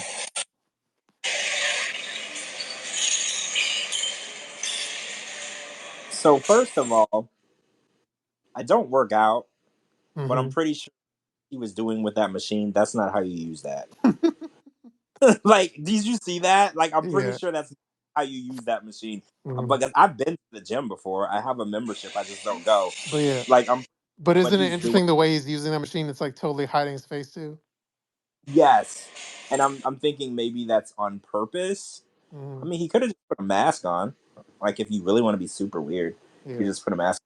But I don't know if he thinks that he's also like, what's her name, Natalie, and like he's like this big star, so he's got to like hide his face in the gym no matter who's there, because if someone sees him, it's the end of the world. Like, I don't know if that's his thought process or whatever, but we know he's here. We Hmm. saw them when he got here. We saw, like, I don't know why people think we're stupid. Like, I don't know why people think we can't figure it out. Yeah. So anyway, yeah. At least just You gotta post that uh, though, only because whatever the hell he's doing with that machine is not how you use that machine. You yeah. saw the bench. There was a bench in front of him. He was supposed to be on the bench. Mm. So he was literally on the ground instead of the bench. Yeah, he had his hands like, and he had his hands, his arms were like covering the sides of his head, so you couldn't see his face. Yeah, that's the craziest thing I've seen in a while. Yeah, I posted that to my subscribers on Twitter. So anyway, let's see. All right, let's go to the next topic, I guess. Let's see. Oh, okay. Do you think Matilda is after do you think Matilda see Niles as a meal ticket or sees him as a money bag? Man, I had this conversation before. I'm really hard at, well, I'm really bad at like reading people, but like a lot of people have said, based on the things that she said and how she's referred to him and how she talks about him, this is like her meal ticket or this is her green card into the US. So I kind of feel like that is definitely what's going on with her. I can't tell. Like when he arrived at the airport, when he got to Ghana, I thought that they were pretty touchy feely and she seemed really into him. But again, I've seen lots of women act like they were into someone, but they really weren't. So I don't know. I think, but so my one issue with that is I don't think Niles has a whole bunch of money. So I'm Mm, really confused. Thinks that he has more money than he does, because he's clearly a working man, but he is not somebody that can buy you a Bentley. So I'm confused that. But I mean, I guess if you're from Ghana, some money is a lot of money. Depending mhm, on how the money situation is in their country. And in these countries, you know, coming over to the U.S. and getting a regular entry level retail job is a dream compared to where they are. So I don't know what her expectations are, but I don't think it's going to be what she thinks it is. yeah, either way, it's more than plantain money. Yeah, it's way more than plantain money. What's up with the banana things these seasons? Like it's banana stuff everywhere, and it's Mhm, like, oh, and I want to try to get some banana chips. I heard that Metalia and James were sending people banana chips to try on their lives and on their podcast. mhm, So I'm gonna reach out and see if we can't get some banana chips. Off subject, by the way, so we can see what they taste like because I mhm, think they sent Kim some, but she hasn't tried them yet. So, but I want to get some too. I want to see if we can all get some so we can try it, mhm, just so we can, yeah, because it's not what you think, right? Because I asked around and I mhm. saw Shekinah on her story, and it's not chips made out of bananas. It's something completely different. So I'm really curious in seeing, how this shit actually Yeah. tastes. Speaking of them, James and Tata or whatever. Did you notice on the But is it was what is it again? Metalia, No, no, I'm talking it's about I'm talking about James though now. no, that's the chick, James and Metalia. It's Okay, basically but what's her nickname? um What's her nickname though? Tata. Tata, right? Yeah. Okay, yeah. So, but did you notice on the other way episode, they were working on like their jewelry together on the show? Yes, Because I did see the. yeah, because I know James. They also have a little side jewelry business now that they sell to fans and stuff. Apparently, they were doing this in the U.S. before the show as well. I heard that they were doing this. I don't know how lucrative it is. Like if it's like a door to door thing, or you sell it out of the trunk in the Costco parking lot. Like I don't know how this works, but apparently they were doing it before the show as well. But now that they have the show, it's opened up their clientele to a larger audience. So apparently, yeah, I saw them posting on their stories about this jewelry that people are purchasing from them. And I guess the ones that she made on the show look like two dicks or whatever. Hmm. Like he just made whatever. So would you purchase handmade jewelry? Like cuz I'm going to be 100% honest with you, I would not. So I'm Hmm. just curious, is this something that people want? Well, I will say people have purchased Miss Debbie's jewelry and they all rave about it, but I Huh. think it depends on the quality. I guess I don't know. Oh, well, I guess I'm just not. I don't know. I'm not gonna buy any handmade jewelry. I'll Yeah. support. like I'll donate something for them, but I'm not gonna wear any handmade jewelry. That's like I crossed the line there, I Yeah, guess. but like, do you think? Well, as far as the chicken and the egg, do you think it's like they had the handmade jewelry business and they're like, we need a promotional vehicle for this jewelry stuff we're doing. So let's just try to get on any kind of show, reality show we could get in, because then at the end of the day, we'll have a vehicle to promote our jewelry business. Like, do you think it's like a chicken and egg thing? I mean, I do believe when people do these shows, they always have something that they're trying to push. Hmm. That. Like, remember when Cara was on the show, her and Guillermo, and she was a balloon. She made balloon arrangements. You Yeah. know, there's always that people are pushing, right? And like with Usman, it was his music. With Jabri, it was his music. With Darcy and Stacey, it was House of 11 clothes. Like I believe that people do these shows with an ulterior motive. They want to push something. So I don't know if the handmade jewelry was their best option, Hmm. but it does have a audience now that it didn't have before. It does have a clientele that it didn't have before. But again, I don't know how lucrative. Again, I don't know anything about it. I don't know if they're making enough money to live off of, or if they're making enough money to buy KFC. You know, like I don't. I just don't know. Hmm. Okay, like a real quick, something that I probably should do a better job of is while we're doing this live podcast is there's comments. So let me read some of the comments, but they may be off topic, but then you could react. Okay. Okay. Okay. So here's one. This is just comments of the people who are listening to us live. Rain is totally crazy as a soup sandwich. Let's see. I'm just gonna read some of the good ones. I'm just going through. Let me see. Somebody said, "Oh, hey, Julian, how you doing?" Someone said, let's see. I think this is about Renee, where it says she's from New Mexico, so at the very least, she should know how to cook green chili and tortillas. Do you agree with that? Ooh, I don't know if I want to. I don't know if that's racist or not. I mean, yes, New Mexico, but I don't. But everyone in New Mexico isn't. Ooh, I don't know if I want to touch that. I don't I know. didn't see. I'm just reading things without really thinking of any ulterior meanings. I don't know.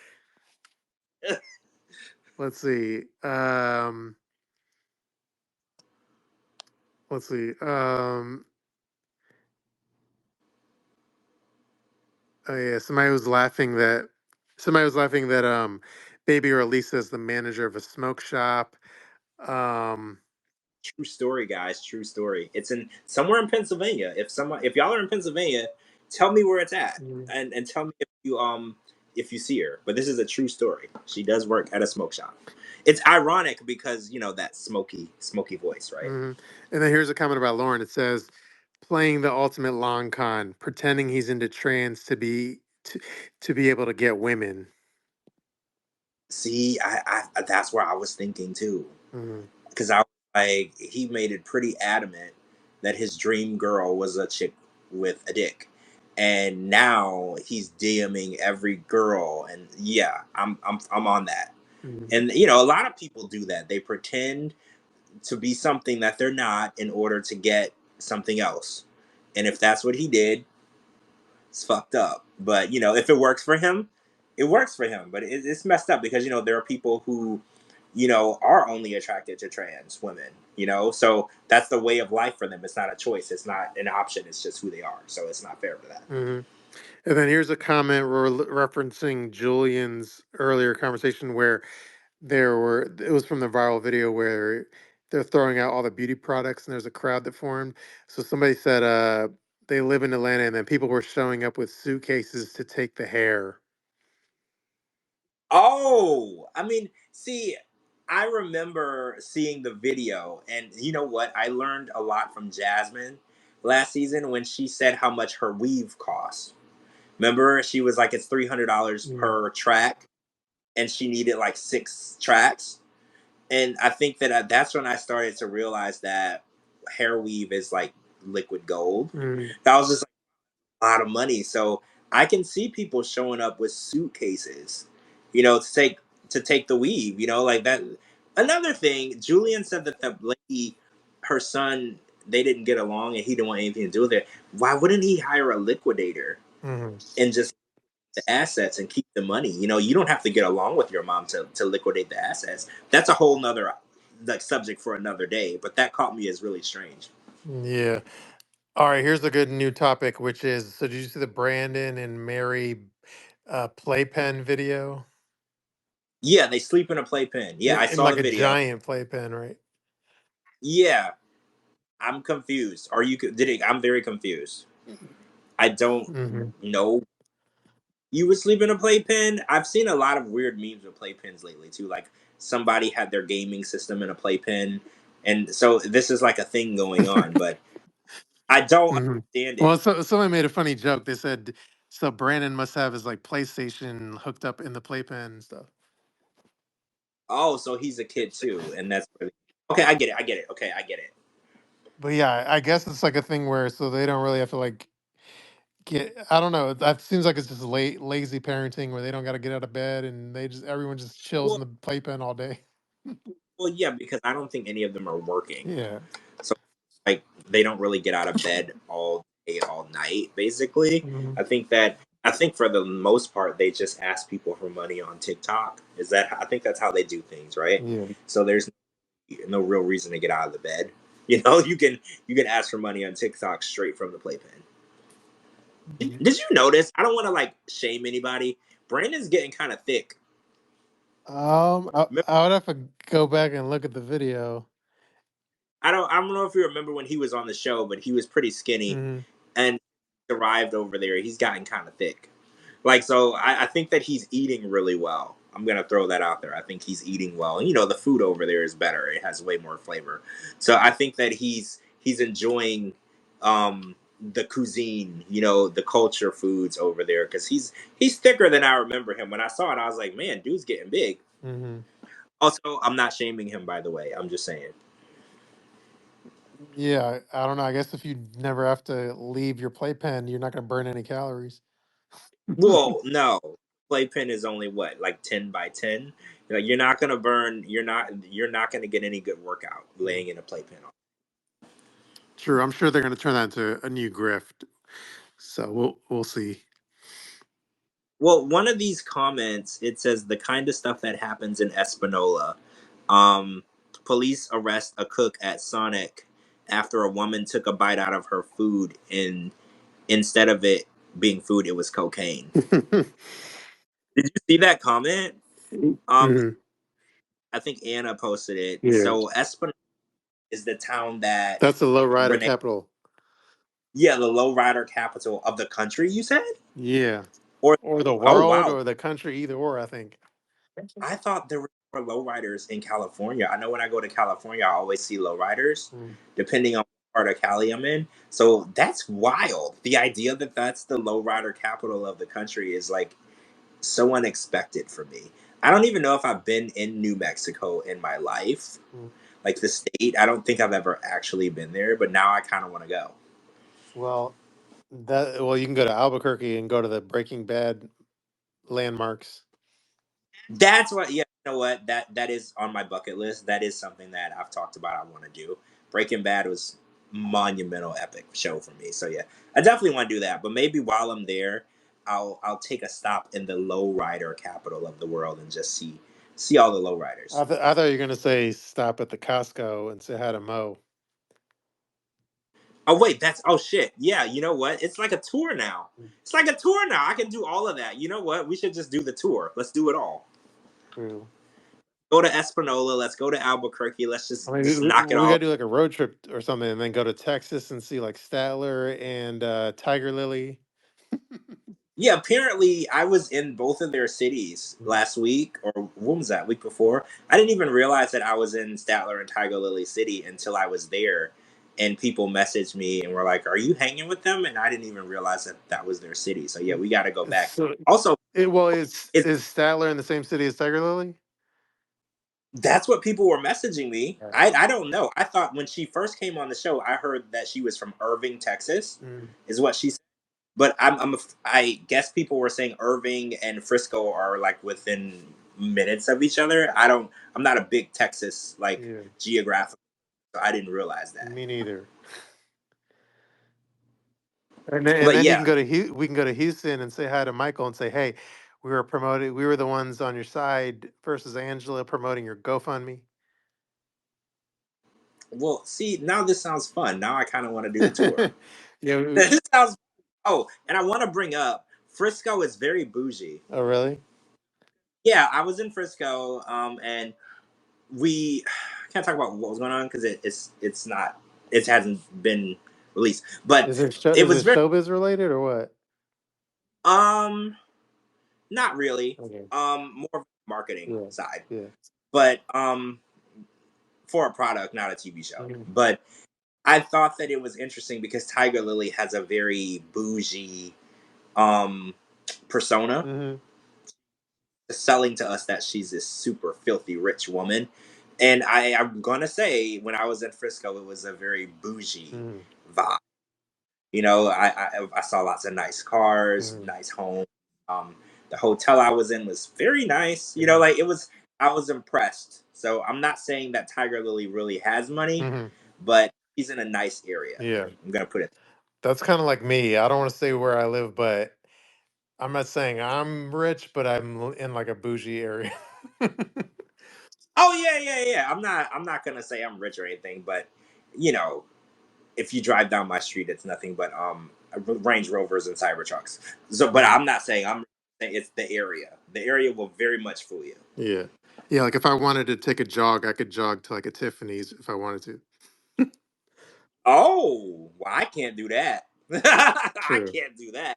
Or if I want to take a really long walk, I go to a mall that has like a Coach store, I'm sure. Oh, I can do that. Or I can not do that. Coach, I mean Chanel or something. Anyway, Oh, see, yeah, my mall has that too. The Louis, the Coach, yeah. Chanel, the Gucci. We got True. Okay, that's then yeah, real. we're both good then.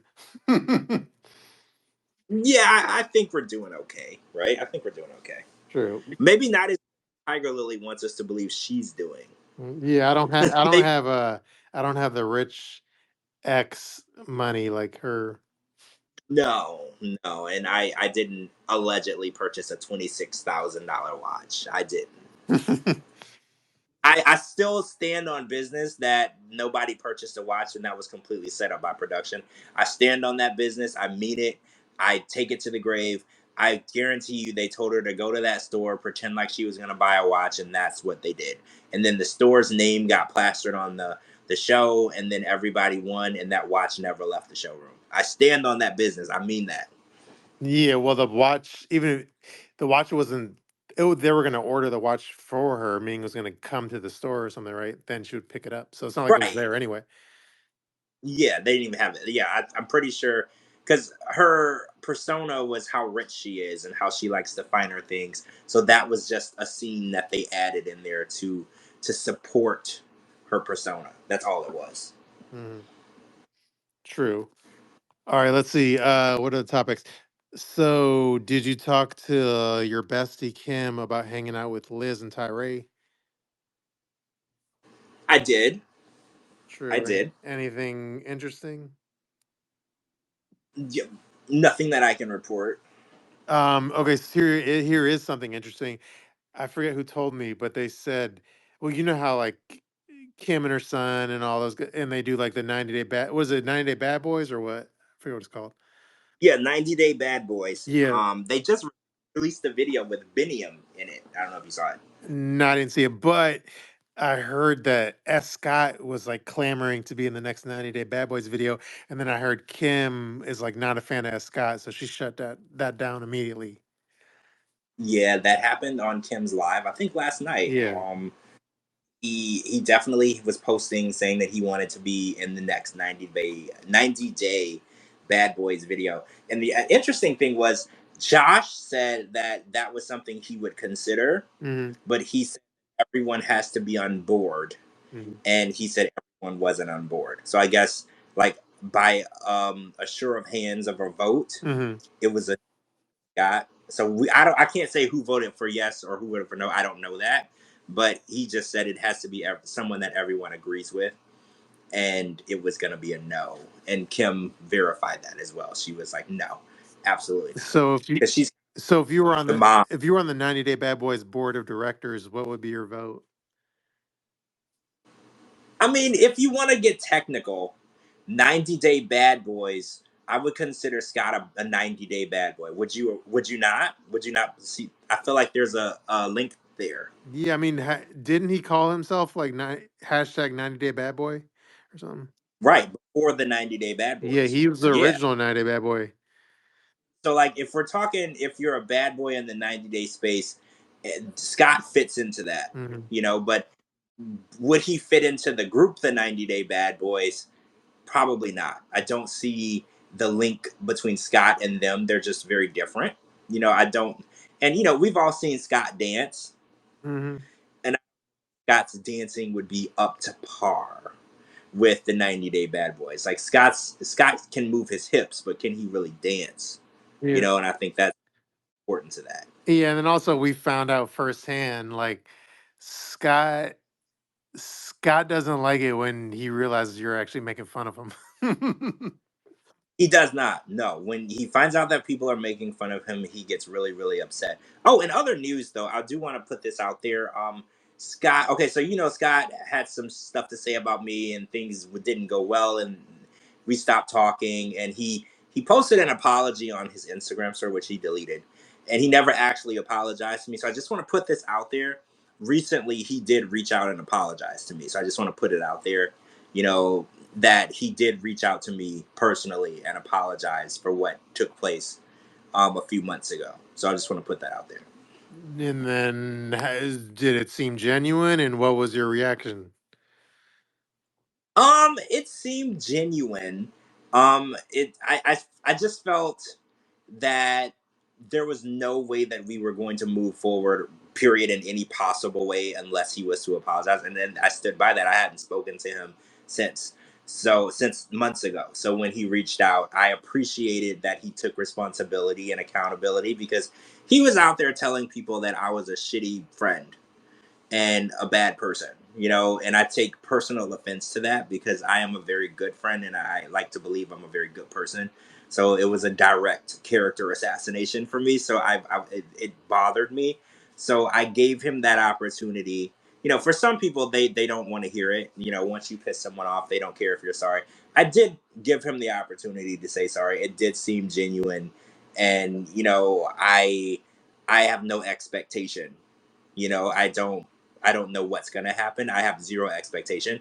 And if someone does something terrible, you have to tread lightly and you have to be very careful. So I just felt that the apology was warranted. I deserved that. So I just accepted that, and that's kind of where it is. Okay, so one day your phone rang and it said S. Scott on it, and then he picked up, or did he DM you first and say, "Hey, can we get on the phone real quick so we could talk"?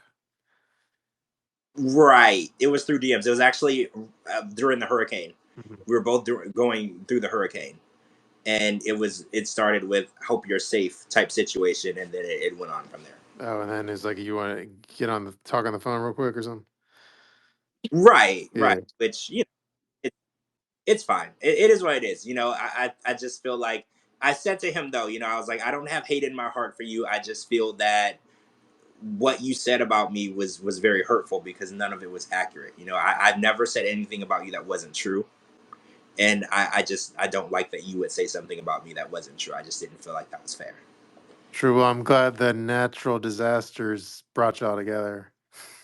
you know, nothing brings you together like a 15-foot storm surge. Nothing. And it's fair to. Oh, and then wasn't Scott hitting on like the chick? I forget. It was a Louisa or something. The chick from like Single Life with like I Tim. did hear. I did hear that. Louisa, she was with Tim Malcolm Mm, on the single season of the Single Life, yeah. which is ironic. The week that he was hitting on Louisa, announced her boyfriend on Instagram. Did you see that? No, I didn't see the latter part. Yes, she announced that she's dating someone and she's really happy. But yeah, he was hitting on Louisa, Mm. which is interesting. Luisa's gorgeous, beautiful, hot. Like I don't know if y'all remember her from The Single Life. She had a very minor role Yeah, because she was, she's like a Colombian woman, right? yes, but living in wherever North Tim lived. Carolina.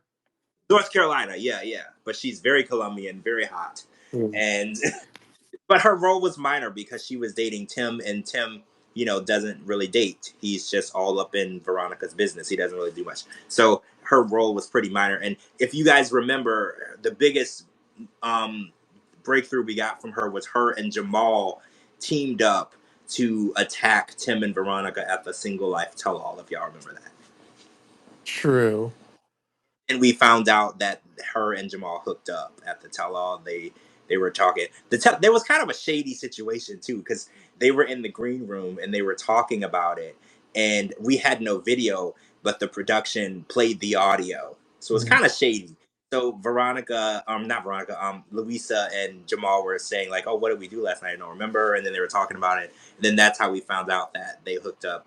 Which I kind of was like, "Oh, slimy," but I kind of like that because I'm not a Tim fan. So it was like the ultimate like slap in the face to Tim. Like Tim hated Jamal, so Jamal was like, "I banged your girlfriend, bro." Like it was like the ultimate slap in the face. Yeah, well, that whole thing made Jamal look scummy because it showed It his. did, right? It Yeah. did.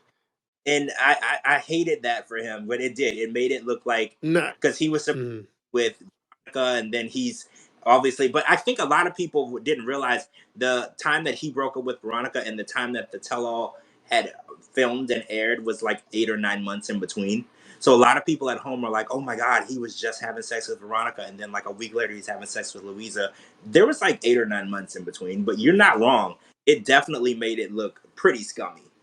You well made it. I don't want to start shitting on your Bessie's son, but I mean, on the show, one, it showed that he hooked up with Louisa when she was like shit faced drunk, allegedly. So that's not a good look. And then also on the tell all, he basically, after that happened the night before, he basically went to Veronica and said, "Hey, let's hang out again, like ASAP." And Veronica was like, "Sure, let's hang out." So yeah, it just showed his like little ways.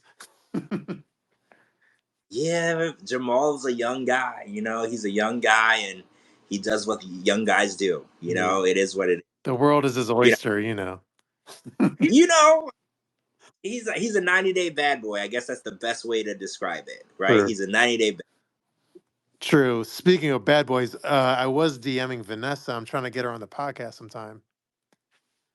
Oh, I saw that Vanessa posted a picture with. Uh, Oh my God, Conor Greg. McGregor. That's huge. How the hell did she meet him?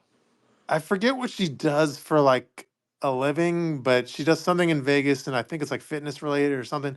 So I think it's related to her job or something. Oh, so it's in the realm of work. Because I was like, holy shit, that's not just somebody that you Mhm. know. Conor McGregor, that's like the biggest of the biggest in that sport. He's a boxer, right? Don't Like I'm not good. like MMA, yeah. Okay, MMA, yeah. His if you know anyone in MMA, you know Conor McGregor. This dude is like Mhm. huge. I don't even watch that, and I know exactly who that is. So when I saw that picture, I was like, Mhm. ooh, I'm jealous. I would like to meet someone on that Yeah. status. Yeah, I use that post, and it's on my Instagram for the people listening. But I use that post as like a shot. I think I took a shot at like Sean.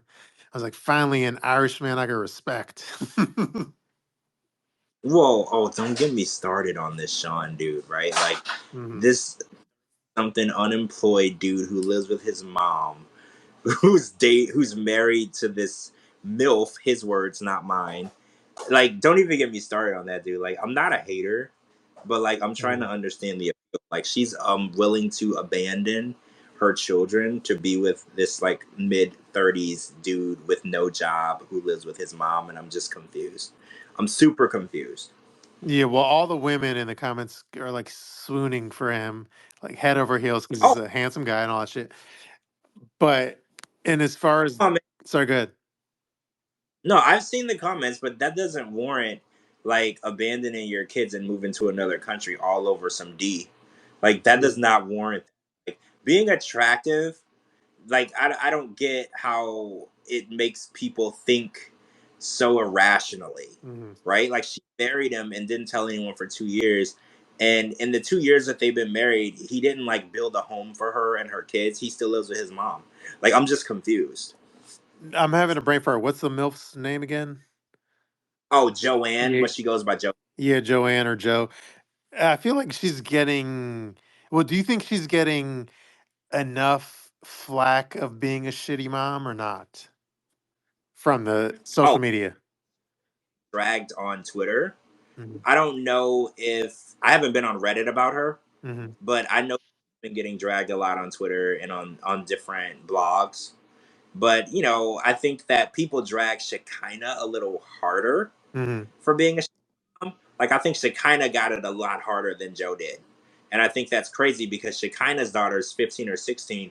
Joe's son is like 8. Hmm. So, like, I don't know why they're letting her off easy because it's worse.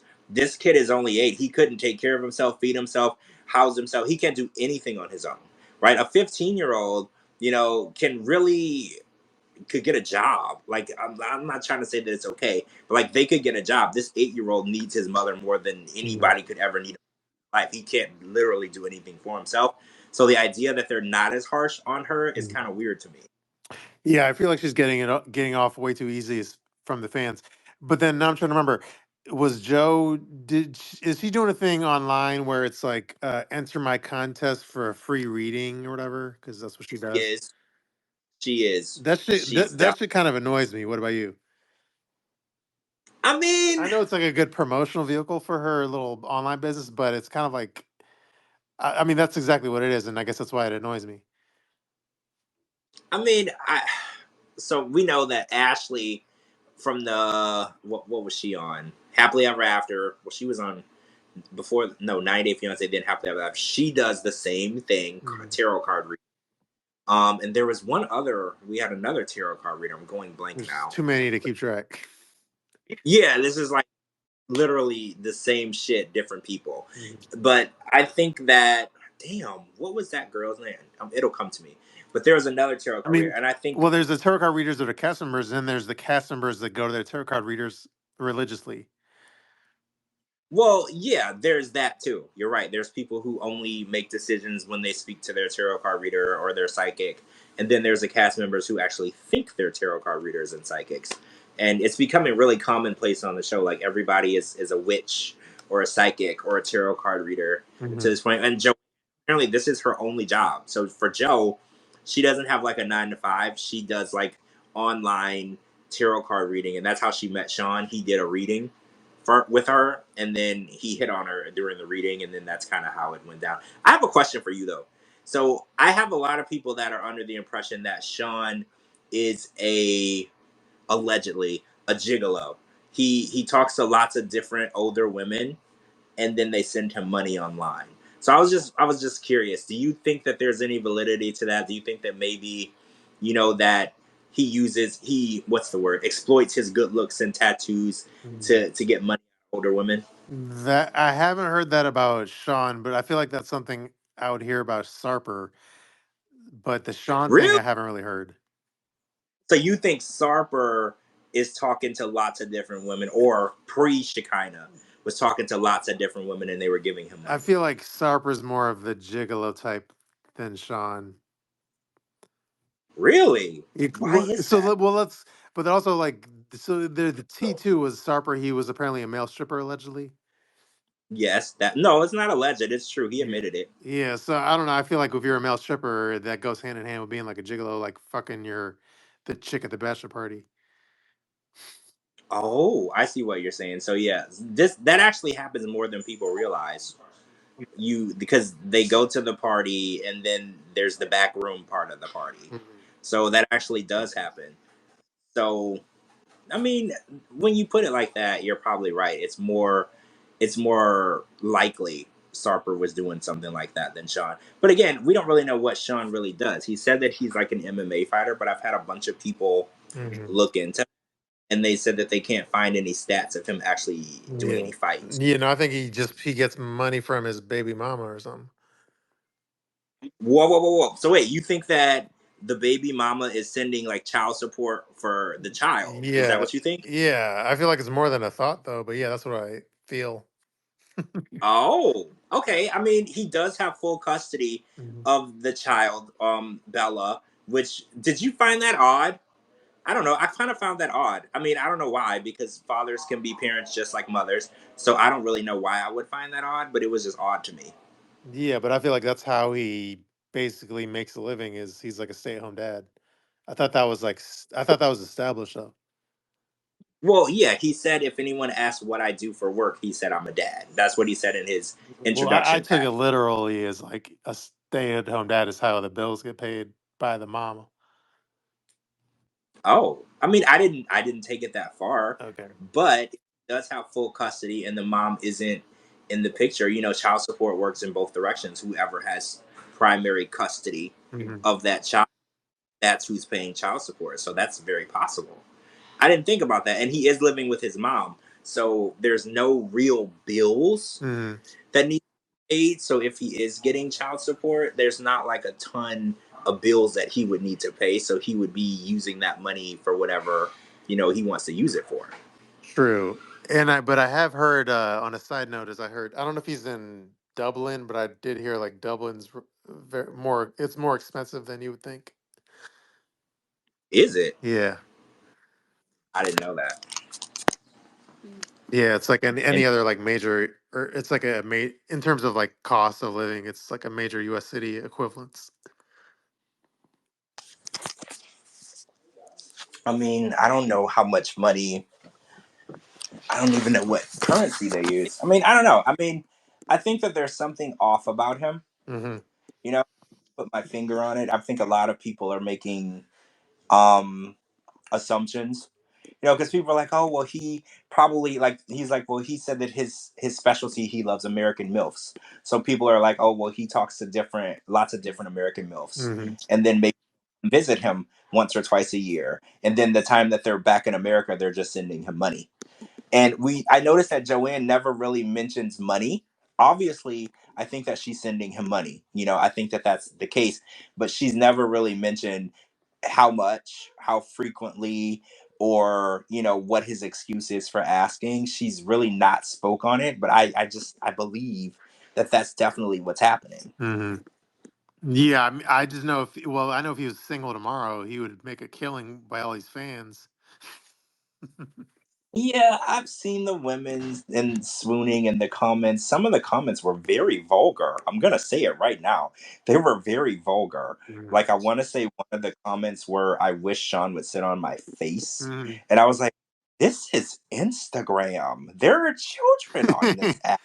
Like, you cannot comment stuff like this on Mhm. people's photos." I was like, "Jesus, this is very, very." Well, I'm sure Josh Weinstein is clamoring to have him in the next 90-day Bad Boys video. Oh, that is definitely gonna happen. Oh, you know what's? Wait, he's in Ireland, because I was like, I know that the Bad Boys are planning a trip to Australia, but no, different country. So Mhm. if they were gonna be in Ireland, you already know they're gonna set it up. He's definitely gonna be in the video. I already know it. Yeah, he's gonna be like in the front of the pack. Well, the funny part is they just did the Bye Bye Bye in Sync video that they released yesterday, and Biniam was in the video. And I watched it, and what really caught me as interesting was they had Biniam hiding in the back. Hmm. You couldn't really see him Hmm. in like the video. Like, he was there, but he was like in the back. You know how when you watch like old NSYNC music videos, and then there's like a guy named Lance, and there's a guy named Joey, and they're just in the back, and then there's like Justin and JC, they're the only people you see. They kind of had Biniam in the back. So when Jamal was live, everyone's like, why didn't y'all give like Biniam a part, like a better part in the song? And Jamal said it's because he didn't know the words, like he didn't know the song. Hmm. And I'm like, y'all taught him. Like, you could have taught him the song. Like, Well, I at felt least like like they the didn't. chorus and shit. Well, right, because I was like, I mean, that's not a good issue. I felt like they didn't use him to his, because Biniam dances like crazy, Yeah, right? Like, dude. I feel like I think that's a yeah. I think the reason they gave you was bullshit. I think the true answer is they didn't want to be upstaged by Biniam, who's like a showman. He could fucking do flips. He has abs, and he's like athletic. He didn't want to be up. They didn't want to be upstaged by him. Yeah, that's what a lot of the comments were saying too. They were like, y'all just didn't want him to dance better than you or whatever. I Yeah, don't know how because true he's that is. again. I'm not trying to shit on the 90 Bad Boys, but like Benyam is like in tip top shape, and like you know what I mean.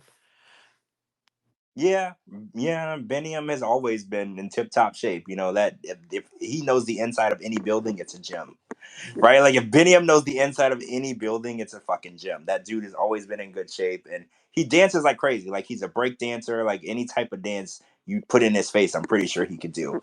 So I don't know, because they used Jovi in one of their videos, and they put him front and center. Jovi Yeah, was right there. yeah, because they, They they playing were this. they were threatened by Jovi stealing all their women. Right. They put him right front and center, but then they get Biniam and put him in the video and they hide him in the back. And I'm like, I don't know, guys. That's weird. Mhm. You just hit the back. Like if I squinted a little bit, I might have missed it. Like Yeah, that's weird. yeah. Like I'm sure if they get like a Swelu, they're gonna have him in front and center dancing, doing some Samoan dance and shit. Yeah, he's doing that Samoan dance. He's definitely doing that front and center, right in the front. So yeah, it was just interesting to me that when you get that's just like you're a new rapper, right? So you're a new rapper and you can get a feature, right, from Drake or Kendrick Lamar or Future. You're gonna put that person right smack in the front of the video so everybody can see your video. It was just really weird because I feel like Beniam was a good feature for them. Like it was a very braggable feature that they didn't use properly. That was just my opinion. Mhm.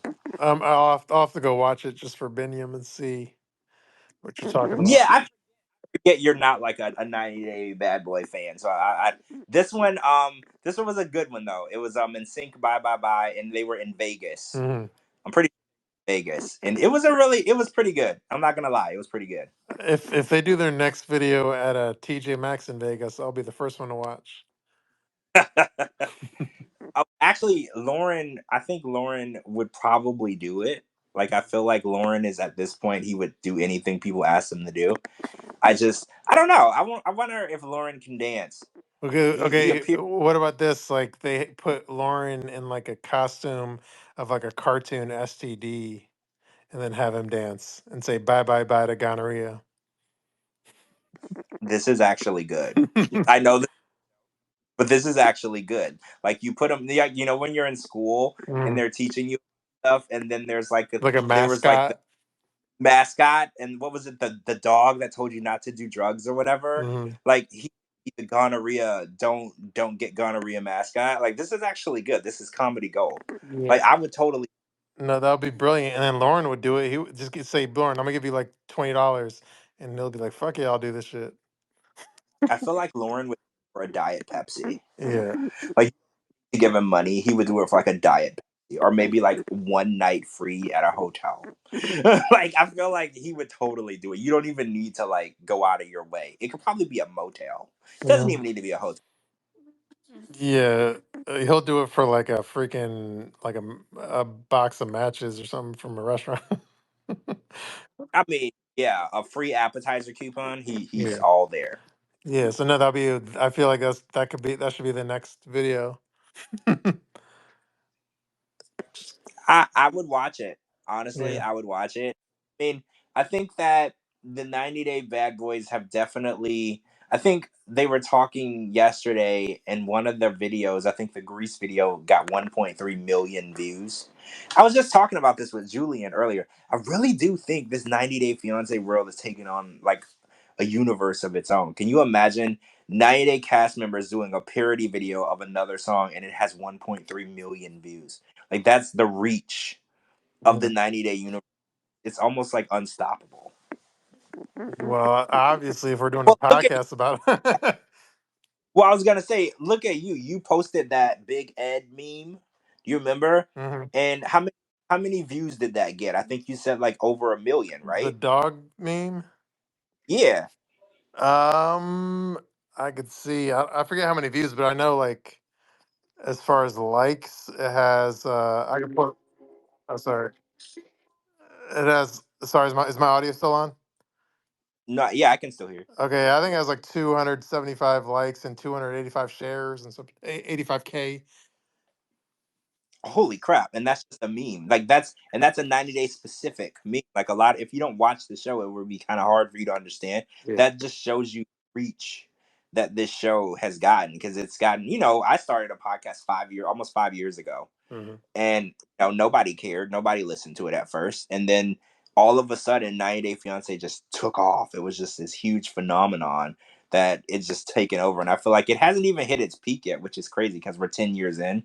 Once certain shows have been on for so long, it just loses it. I feel like 90 Day hasn't lost its crazy appeal yet.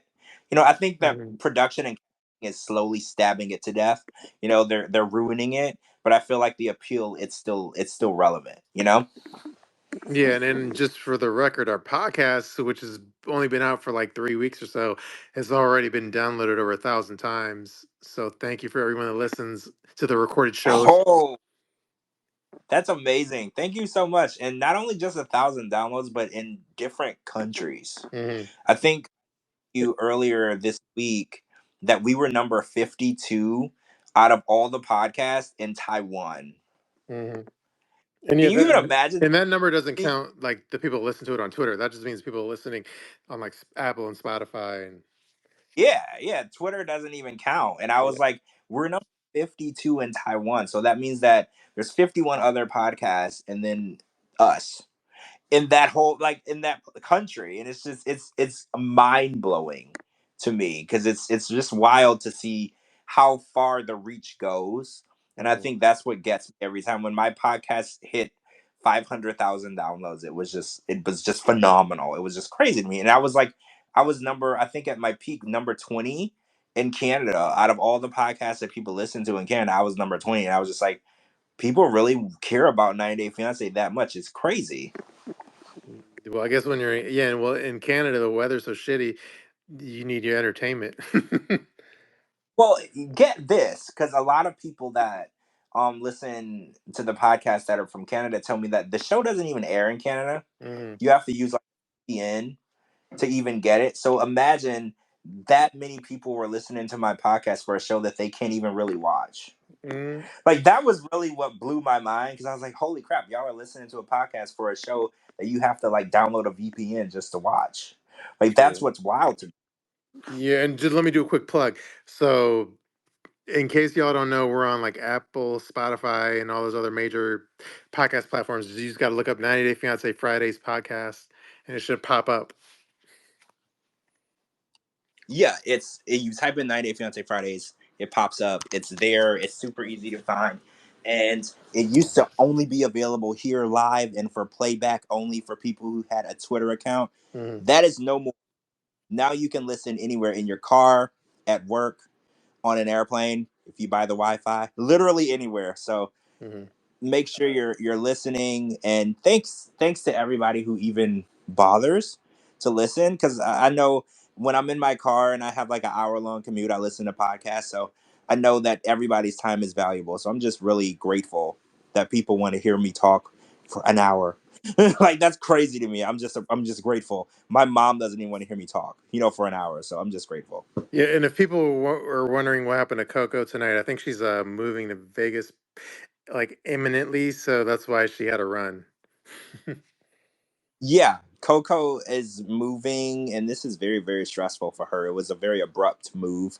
So she's got a million and one things happening. I think there's movers literally at her house right now. So she's got a billion things. But hopefully, once she gets settled in, we're going to have her back from start to finish again, so we can have the team all back together. And Captain Picard will be back very soon. She just got married, guys, which was Mhm. huge. We're for her. We want her and her husband to have a good honeymoon, but we need her also to get her ass back here so we can have her commentary as well. Yeah, we're some of the few people that know what Captain Picard looks like now. So, I know. I feel like such an elite member of an elite group right now, yeah, because I know what she's like, and I've always been trying to put a face to the voice.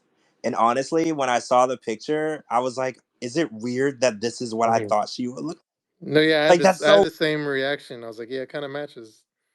I know, right? Like I Yeah, was like, "That's so weird. I've never seen this person in my life," but that's exactly what I thought she would look like. So that was pretty awesome.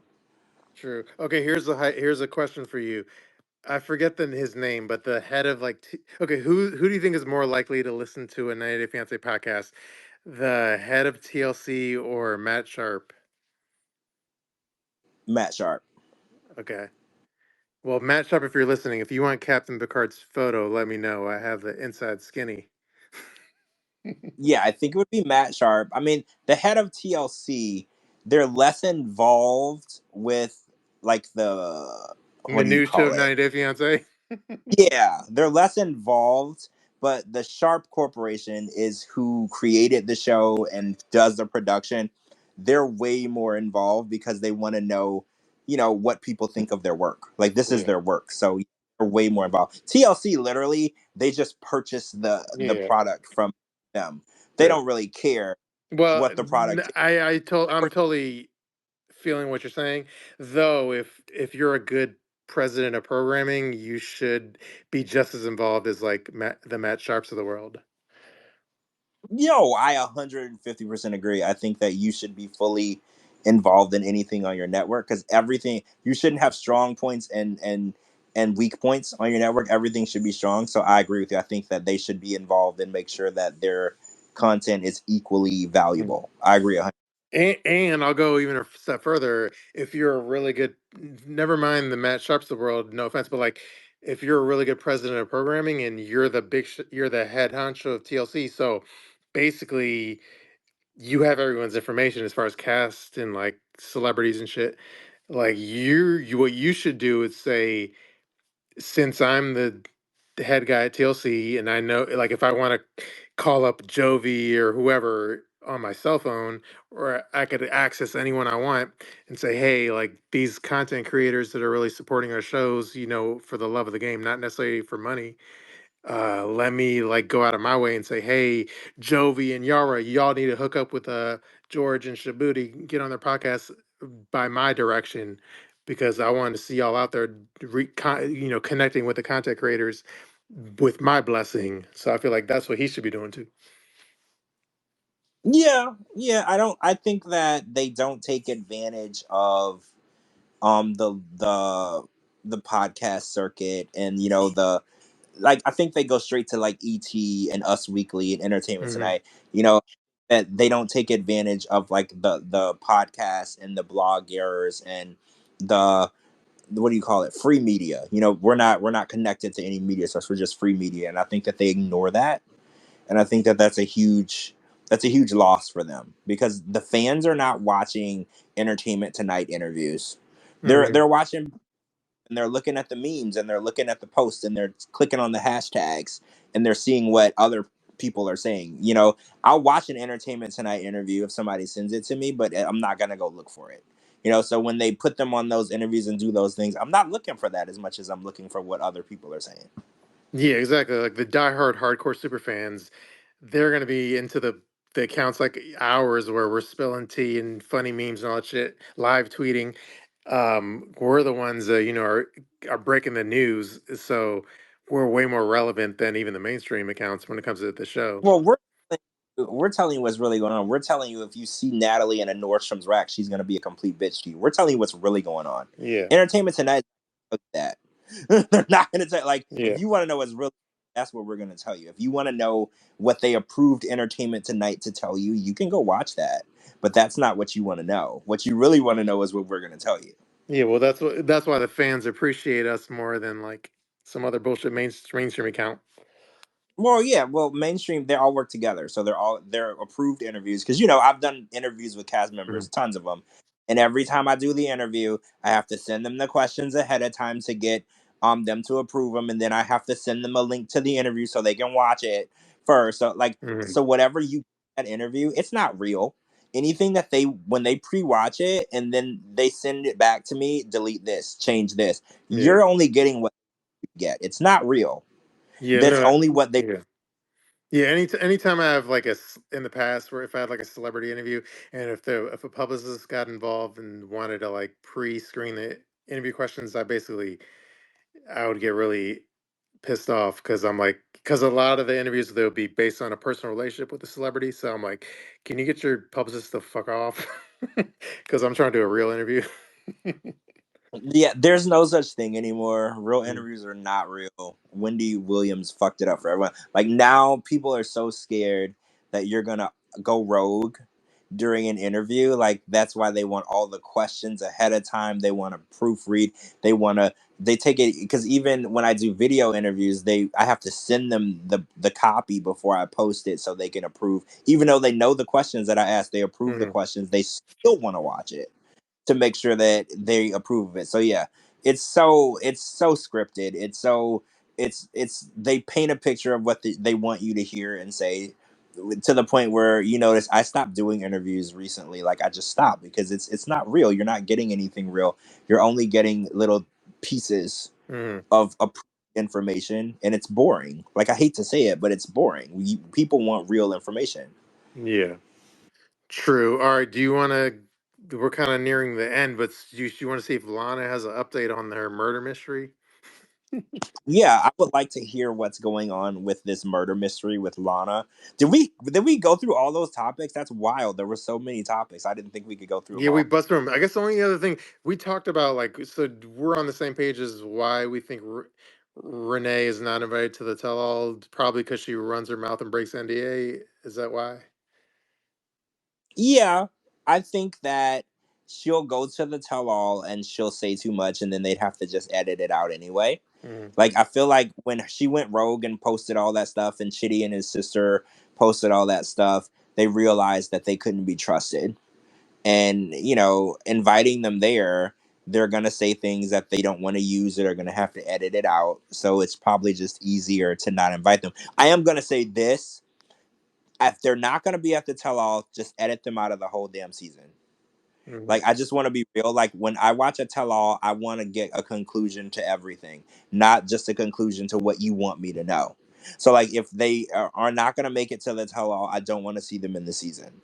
Like I think that it's a waste of my time to watch a story from start to finish and then I don't get any closure because you decided that you don't like this person or this cast member anymore.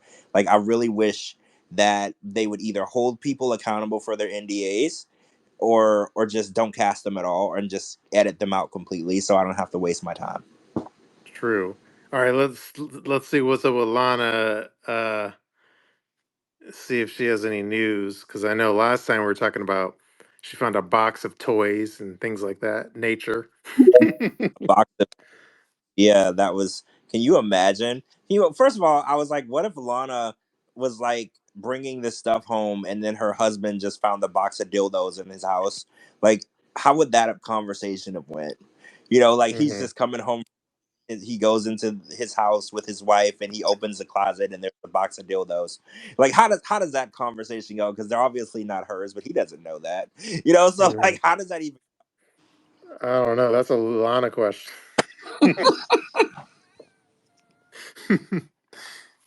How do you explain the box of dildos to the family, Lana? Hey guys, well, lucky for me, nobody's here but me. Okay. Oh, So so you that's don't the have good part. I any lost my sneakers? husband last year with colon cancer. Oh, Oh, I'm so sorry. sorry to hear that. Yeah, he was just such a good man. Great, fantastic man. So I miss True. him every day, but I'm doing pretty good. I'm getting better and stronger and every day. True. Yeah, every day is a learning experience when you're moving forward without that important person. It's Yes. a learning, and no one is ever gonna fully recover from that. It's just every day you get a little bit. It gets a little easier. Mhm. It's never Exactly. better, and I think a lot of people realize that. Yeah, True. he was just one of the real ones. He was just that man that got up every morning, went to work, never complained, never said a word, brought his paycheck home, put it right in my hands every time. He was just a wonderful man. Hmm. Oh, wow. Yeah, but I'll miss him. But I look at his urn every day in my living room, and I put a Harley Davidson on it because he rode bikes. He loved his bikes. And Did matter he of Oh, what? fact, I still have one of his Harleys in my garage right now. I'm going to sell it soon. Mm. Did you? oh, Did wow. he watch 90 Day Fiance? No, he hated all my reality shows. Hated them. Okay. No. Yeah, because I think it's because it took my attention away from him. Oh, yeah, that there's a lot of people in my life that wishes that I gave them the attention I give to 90 Day Fiance. Like there's a Right? lot of I totally understand. That's so true. So true. He was more into classic car shows and cooking shows because he was a great cook. So cooking shows, that type of stuff. He Oh, really he wasn't would into have my he would type have of thing. loved Lauren's bathroom cooking. Yeah. Oh, I can imagine what he would have said about that. He probably would have said, okay, that's Right? going too damn far. For sure. Any chef, any cook or chef would have been really, really distraught over that scene, I guarantee Yes. you. It was disgusting. But I do True. have an update for everybody. Oh, let me do it. Let's see if there's a drum roll sound effect. Hold on, let's see. 1 second. I'm trying to see. Is there a drum roll sound effect? Okay, there you go. I like that. I Like like people's that court. too. It makes you Yeah. want to do the hula. Yeah. But yeah, so anyway, so the last time I had talked to you guys, I told you guys I was going to plug all the computers up and try to get Yeah. information. Well, I got a phone call that night from my manager saying, "Okay, Gerlene's father called us and her father wants to pick up her things." So I was like, "Oh, Okay. her father, huh? Okay, that's good." I go, "Well, where is she?" And they're like, "Oh, I don't know. He didn't say. He just said he would pick up her things." And I was like, "Okay, well, let's set up a time and a day and I'll meet him over at the property, and we'll, exchange her things." So I get over there to the property. Her dad's sitting there in a car. She is a Panu. Her name is Gerlene Panu, and her dad's name was Sonny Panu. And so I Okay. I got out of my car. I walked up to his and I introduced myself, and he got out and he said, "Yes, I'm Sonny. I'm Gerlene's father." And I said, "Okay." I go, "Well, I have a lot of stuff, sir. I don't know if she told you how much things that she had." I go, "She even has a futon." And he's like, "What?" This man came in a little damn Echo, little car. What? Yes, See, this is making me more confused right. because it seemed like they didn't communicate. He didn't communicate with his daughter. Oh no, I And don't think so. But I found out why. Because okay, when I why? spoke to him and I told him that all the things, I opened the back of my SUV and showed him what was just in the back, and he was like, "Oh my god." He goes, "I'm going to have to go get a truck." I said, "Yes, sir." And I told my manager to let you know that in the beginning, that you were going to need a truck. And he was like, "Okay, I can meet you in 20 minutes." So then here he comes back with a truck. He starts loading up everything, and so I start the conversation and I say, "Well, I'm just glad everything's okay. I'm glad you're here and you're picking up her things." I go, "I was kind of worried about her and I don't even know her." Mhm. Her father says, "Yeah." He says, "Well, my daughter's mentally sick." And I What? said, "Oh, really?" He was like, "Yes, we had her committed." Yeah. Whoa, whoa, whoa. So Yes. they had committed Yes. from was it from the Airbnb? Because she disappeared from the It had Airbnb. to have So been. They had to have taken that lady out of there. They had to have. They had to have, because he said that they put her in a mental institution. wow. So she's in there now. She's still in there. And he said that she broke out of there and took What? off. And the police, our local police, were looking for her. She found her way to her parents' house, but they forced her to go back, or they told her they were going to destroy all her stuff I just gave him. That was the leverage for her to go back to the mental institution. Yes. And she went. But I wonder, like, So I have a my question is, like, what was the incident at the Airbnb that resulted in her being committed? That's exactly what I'm saying, which to me sounds more like, because my friend that I know that's Indian of the Punjab descent, he told me that most likely her family took her from there. They kidnapped her, basically. Mhm. but okay, my thought is because in certain cultures, what she's doing Yes. could be considered shameful to the Oh, for family. sure. My thought is they found out that she was on OnlyFans and she was creating this sexual content, Mhm. right? Right. And I think that she's not crazy. No. No. Making does not make you crazy, but I think that they just don't like what she's doing. Mhm. Exactly. So to them, That's my that's crazy behavior. Yeah, she's a sex worker, and in their culture, obviously they're not cool with that. So then Nope. they basically probably like grabbed her and threw her in a van, and then took her to a mental institution. Yeah. institution. That's that's exactly what crazy. I think they did. But And it was sad. Her dad kept telling me things like, yeah, she's just too much for us. He goes, and this man's talking in an accent. I mean, yeah, accent, the whole time. So he's like, Was she gives us was he a nothing but problems, problems, was he problems. was he like a big man or in No, physical stature? no, he was a small, like frail little guy, Hmm. but he did give me interesting. $200. Uh, Wait, so he gave you $200 for you storing and keeping her stuff? Yes, Interesting. Do yes, you think so? In my opinion, because I know what this stuff was, it was like dildos and stuff. yes. You think they're gonna destroy her stuff? You know what I'm worried about is that they're gonna see her stuff. Oh, so wait, they didn't when you gave him the boxes, you didn't open them or anything, so he didn't know what he was taking. No. That's why when Oh, I okay. opened the back of my SUV and he seen just what I had there, he was like, "Oh my god, I didn't know she had all this stuff." And I was like, "Oh my god, this guy's got 4 computers to go through. He's got her air pad, he's got her cameras. Well, Imagine the the pictures, last the videos. Oh my god." the last that he needs to do is see what's on there because that's her dad. Yes, that's what He I'm doesn't. saying. He definitely doesn't need to see it. But that's why when I pulled out paperwork and stuff to try to find out who it was, and I read the stuff I read, I was like, "Oh my god, if her mother and father read this stuff, they're going to keep her in there forever. That girl will never see daylight."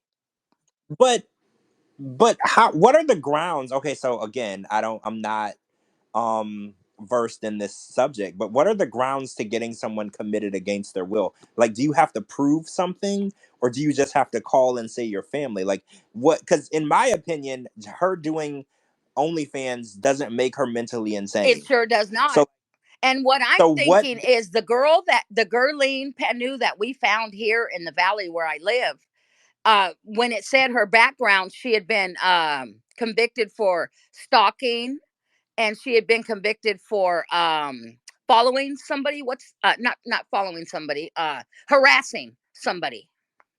Oh, So so I'm stalking. thinking she might have had a background of something going on, but I don't think it Oh, was mentally.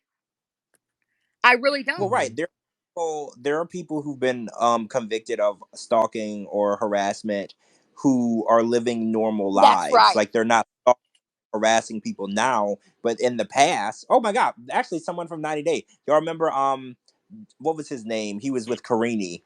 Paul and Carini. Remember he was arrested for arson Yes. and stalking and harassment. He's not stalking and harassing nobody now. Right. You know, I'm not saying that he's okay, but he's definitely not doing that. So Exactly. they're not using like her past mistakes as a way to get her committed just because they don't like what she's doing because that's not fair. Yeah, and that's why I wonder, is she in a committed mental hospital? Because Oh, so do you think then like my Indian friend told me that sometimes the family will cage them. They'll lock them up themselves. oh whoa you think she's in somebody's like cage basement or something? Exactly. So this Oh, a legit. you don't think she's in a real mental hospital? I don't know. I don't know. Mhm. Well, Shabooty, my question is, how do you get someone locked up in a mental hospital if, because just because, okay, say for instance, I call and say someone that I know is mentally unstable. I'm not a doctor. I Right. can't really make a statement about another person. So what did they say or do to make it stick that they won't let her out? That was my question. And the only Because, thing I think would work for them would be if they said, "Our daughter's calling us threatening to kill herself." oh, that does work. That works Threatening every to hurt. time. That does work. You're right. Yes. So I'm wondering if it was something like that. But it's kind of strange to me how I told you guys we had ring videos there at that property and a lot of spots were missing. And it's Mhm. so weird how all of a sudden she's gone, but all of her things stayed there. It's almost like they were embarrassed and didn't want her things. Do you know what I mean? Yeah. Almost like they were I like, you know what? She's leaving all of that behind. We're Like changing her life. to backtrack on the whole story, there was a guy that she was with that was driving back to like Ohio or something across the Yes. country. So Yes. who was that guy? Do you think just some guy that hooked up with her? I don't know. But you know, when I told her dad, when I was talking to him, and I told him, I said, well, I'm so glad your daughter's okay. We had no way to get a hold of her since the gentleman was the one that rented the place. And he looked at me like, gentleman? also he didn't know about the guy. No. That's probably the John or something. Yes. Yeah. Yeah. I honestly believe when I seen that futon leaning up against the counter in the kitchen, I honestly believe they made a video in that place that night. Oh hell yeah. Yes. That's exactly. Yeah, I That's believe exactly. they made a video for sure. But what happened after that, I just don't get it. I mean, maybe he didn't have anything to do with her being taken by her family. Maybe the family somehow got wind of where she was. Like maybe the family had already planned on taking her and committing her, but they couldn't locate her. Right. And like maybe she slipped up somehow and they knew where to find her now. And then maybe the guy literally was just there to make content and he didn't have anything to do with her family coming and getting her. This is so interesting because Or like, what about this? What if like they were making content, but then it just went a little south, and then she kind of freaked out on him, and then she called her mom, like, "Oh my God, I just had a horrible sexual experience with this guy," and then the mom came with some other people, and then they all took her away or something. True. That is oh that very could true. yeah, that could be too. It Or is maybe kind she of called. strange how he left at 5 a.m., huh? Hmm. Well, yeah, beginning you're right. Maybe she called her sister and was like, "Oh my god, this guy it got rough and I Yeah. was scared." Sister told the mom, and then the mom got the dad, and they were gonna drive over there and attack the guy. Right. So the guy left in the middle of the night, and then when they get there, it's just her, and they're fed up with her, because they don't like what she's doing, and Right. then they're like, okay, we're going to take away, say for instance, she's in a will, she gets an inherit, like we're gonna take away something from you if you don't go and get help. Right. Like I'm beginning to think that the guy didn't have as much to do with this as I thought in the I beginning. know. I feel the same way. Now it makes sense why he gave us a real name because it was a real Yeah, person. yeah, because if you did something horrible or illegal or heinous, the last thing you're gonna do is volunteer information to anyone. You're That's not right. going. They wouldn't have never heard from him again, George. Right. I'm beginning to think that he's innocent now. I feel bad. Yeah, I watched too me much. too. I watched too much. Assume every guy is a horrible person, Right. because so I feel bad now because I assume that he did something horrible. I'm beginning to think that he's not he's not the bad guy that I No. I painted. That's what I'm thinking too is maybe they were doing drugs and they were up all night because for him just to up and go at 5 in the morning, you didn't get much sleep, dude. Well, right, driving across country and you're tired is Right. a horrible nation. So it's really Yeah, weird. Whole that's thing was very So weird. you allegedly you think they did cocaine or what? Yes. I'm Mhm. thinking they did some kind of drug and maybe she flipped out when he left. She started tweaking out. And Mhm. because she's mm, there, she's in a strange place. Or She just or made they this or sex or they video. ran out of coke. True. But I mm. think it makes a Or little sense, Shabooty, what you're saying that she must have called her parents. Because how in the hell did she leave that place? She didn't have a car. He did. right, exactly. I think she called maybe a safe space like a sister, Yes. or and then the sister freaks out and tells mom. Yep. Because when you're in that type of family, like when religion and culture and shame is a thing, you don't go straight to parents. No. Like sometimes you'll go to like a sister or a brother because they're a little safer. They will Because have they you might. killed in some of those families. They will have you killed. Wow, that's crazy. Yes, Yeah, they this will is. have you killed because you have brought so much shame to them. They can't bear it. Or, oh my God, I just had another theory. So, what if he was the John in this situation and then he left at 5 in the morning? Say she was passed out and he didn't want to pay her Oh, and he left at night. Say they did drugs, they did what they did, they made a video, and then when she wakes up, he's gone. oh, that's true. Wait, Tell you're somebody. saying he left in order to not have to pay her? Yeah, so she didn't Yeah, collect first. right. Ah, I don't know. That crossed my mind too, but that might be a little too far off. I don't That know, might be George. because With this story, I think anything's possible. yeah, it's. I agree. This is so many layers And to this. I I just didn't think feel she. like her dad was the type of person that he's going to go through everything she's got. And I didn't see everything. Just the dildos and the writings and stuff like that I seen was enough. I can imagine what, because that's the first thing they're going to pull out, because that's what was in the main computer bag was the 3 laptops, the tablet, and the notes. I mean, based on the Um, writings, do you think she is crazy? No, I Uh, just think she's a freak. mhm. yeah, being freaky doesn't make you It doesn't crazy. make you crazy. It does to an Indian father. Yeah, to an Indian Well, father. yeah, to an Indian father, you're cuckoo for Cocoa Puffs, but to for a normal person, Mhm. you know, Right. make you crazy. Yeah, because we all have friends who are freaks. Come on now, let's be real. Yeah, I know people. I have friends that Yeah. are what do you call it, polyamorous. Yeah, Well, I have well, friends that are freaks. I'm not gonna lie. George and I are friends with Lindsay Ryder. Oh yeah, yeah, yeah. You're right. Wait, Lindsay Lindsay Right. Ryder. Why does that sound That's like familiar? Gino's ex, Oh, the, the adult chick. yeah, the pretty one. I thought she was pretty. Mhm. She is. She is. Yeah, She is. I thought she was a pretty lady, and I was like, wow, he sure could pull him in. Mhm. Well, based on what Lindsay said, that it was more of a monetary arrangement than anything. Yeah, that makes perfect Yeah. sense Yeah. because that's That's what. basically what Jasmine was too, except she married him. Basically, Yeah. Yeah. well, they met on the same site, the same sugar baby site. Sugar. Oh, that's Yeah. right. And he was paying Jasmine's rent in that really expensive apartment. And but you're right. The only difference is Jasmine married her sugar That's daddy right. instead of just collected the sugar. She married. What do you call it? She took the whole sugar She cane took the Mhm. instead of. whole thing, all the sweetener and Yeah. all.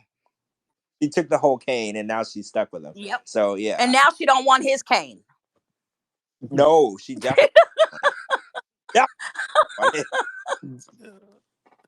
Lana, were you here earlier when Julian was here? Yes, I listened Okay. to the whole conversation. Was it okay? I was a little worried of the sound of him driving and stuff.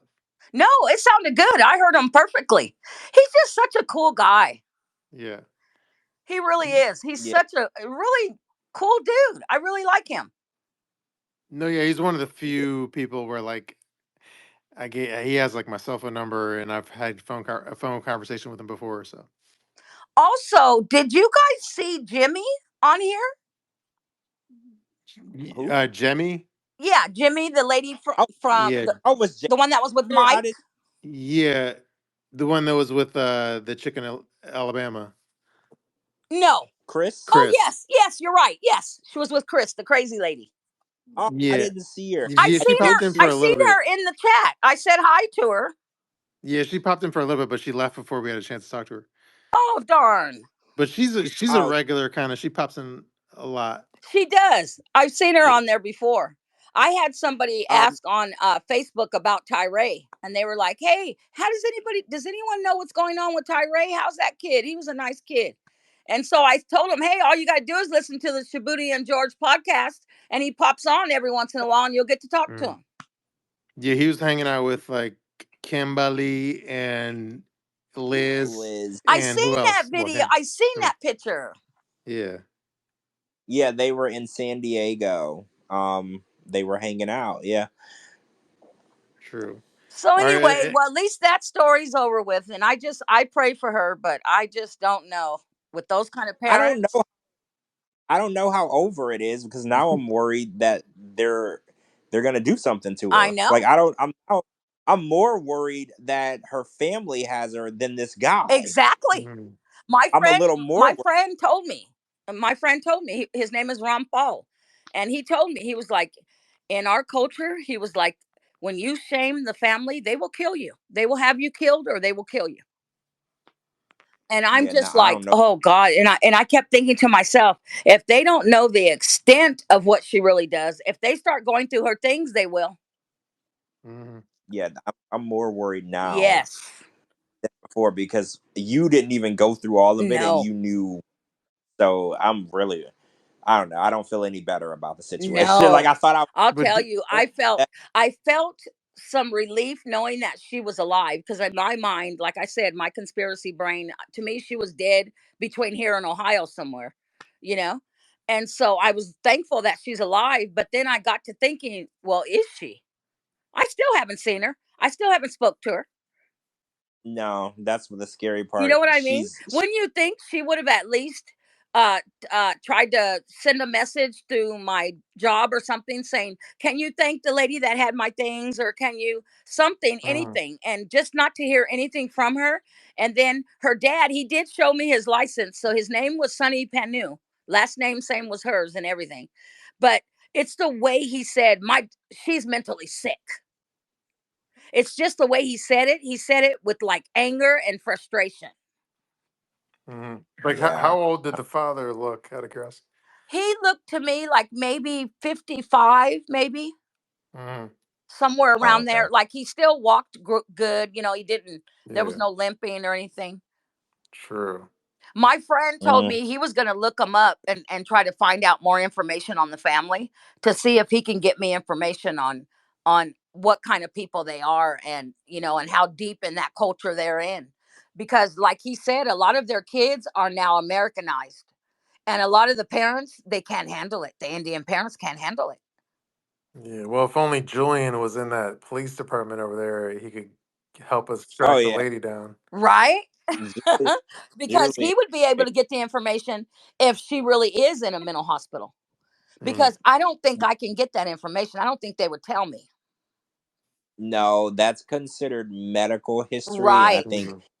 covered under That would HIPAA. go under Yeah. HIPAA. Exactly. Yeah, you can't just call. Like if you call a hospital, Right. you can ask if someone is checked in. Right. They just won't tell you why. But a Exactly. mental, and they can't because then they're Mhm. giving you that person has mental illness or Mhm. issues. So it's like giving you a specific medical diagnosis, so they can't tell Mhm. you. Well, most people I know that have went through mental episodes, they go to the hospital first, and the hospital is the one that has them admitted. Really? Yes. Huh? Yes, it's usually the hospital because of whatever the police told them when they got there to the scene. Oh, she was threatening herself. She had cuts on her arm or whatever it may be. And then they send Uh, them for a mental evaluation. It's basically a 72-hour hold. well, right. I know that they do the 72-hour evaluation, but they made it seem like, well, he made it seem like she's in there. Right. I think call it a 5150 maybe, Right. where you're Mhm. against your will, you can't leave even if you wanted to. And I was like, well, what did they tell them Right. that because they're not doctors. I mean, I don't know if her dad is a doctor or not, but even if he was, he can't necessarily give a diagnosis. They would need to get a non-family, a non-concerned party's diagnosis. They can't just take what he says just because he's a doctor if he's a Nope. doctor. Or And, she would have to sign herself in. and we know she didn't do that, No. right? I don't think she would. I don't think she It did. doesn't make Right. sense. Why would she bring all her things and have them all in an Airbnb? She was going to spend a couple of days with a guy. And then what was she going to do after that? I have no idea. But I don't think it was going to a mental hospital. No, nah. No way. Mhm. This lady, like I said, she was carrying her whole livelihood with her. Yeah, that was also weird that she had everything to her name with her. Right? Like she didn't. That was really weird to It me was because I so was like, well, weird. you got to have a home base. That's right. Almost like she was hiding from her family. That was the vibe that I got. Right. Like when you everything you own with you everywhere you go, you don't want to be found. That's right. And so it almost was like she knew her family was looking for her, which that's why I don't feel any better about it, because them finding her, this is not a good situation for her. No. Now the thing is, I feel she might be more in danger than I thought she was before. I feel the same exact way. I do, George. I feel the same way. I felt it when I was handing him her things and he was putting them in his car and he was putting them in there like he didn't give a shit about it, about the stuff. You know, it's not like he was carefully, like me. I put her computer bag in my front seat because I didn't want it to get messed up, piled up, you know, amongst all her other stuff. This man just basically threw the bag in the seat, you know, and grabbed whatever boxes I was handing him, and he was just basically shoving it wherever he could fit it in that little ass car until he had to go and come back with a truck. True. Wow. All So right. he Well, just that was did a it with good story. We anger. appreciate it. Yeah. Well, I'm just glad you guys were there and listened to me and gave me good suggestions and stuff, because the day he picked it up, that was 19 days that I had her stuff. Mhm. That's crazy. Yeah, that's crazy to me. 19 days. They're lucky. The They're scary. lucky they even were able to get it. They really are. Well, I told her father that. I go, my job, they basically weren't responsible for it because your daughter's name wasn't on the unit. I was like, so they basically said take it to the dump, and I didn't want to do that, you know? I think what's scary for me is no one has seen or heard from her in this many days. Right. Because everyone has a report. Right. But no seen, like, there's no proof. Like, I saw a news story somewhere where somebody killed someone and then they took their phone and was texting people to make it appear that they were still alive. Yes. It's like no one has seen or heard from her, and that's what's scary for me. Yeah, that's weird. Because you know, even in a we mental don't. hospital, you can make calls. They just monitor them, but you can make calls. You can call your family. Yeah. You know? See, that's if all of my stuff was abandoned, I would make a call. Yeah, and you right? would think she would have called Joey, the guy that rented the place. Well, yeah, you would think. And he said he never heard from her again, and that it just wasn't like her. So that's how I'm wondering, how did her father find out? Did she tell her dad that her stuff was there, or did Joey call her dad? Well, I think we're like spinning in circles. So, George, any other topics you want to hit before we end this? I don't think so. I think we've covered everything this week, Yeah, right? it was a good week. Thank you. Yeah, Yeah, this week. Sorry we didn't do a Sunday show because I had like food poisoning over the weekend. Yeah, are you feeling better, Shabooty? Yeah, I'm better. Like Sunday though. I didn't even watch 90 Day Fiance, but I slept like most of Sunday. So after sleeping like a million hours, then I felt good on Monday. Good. That's good. Good. Well, glad you're better.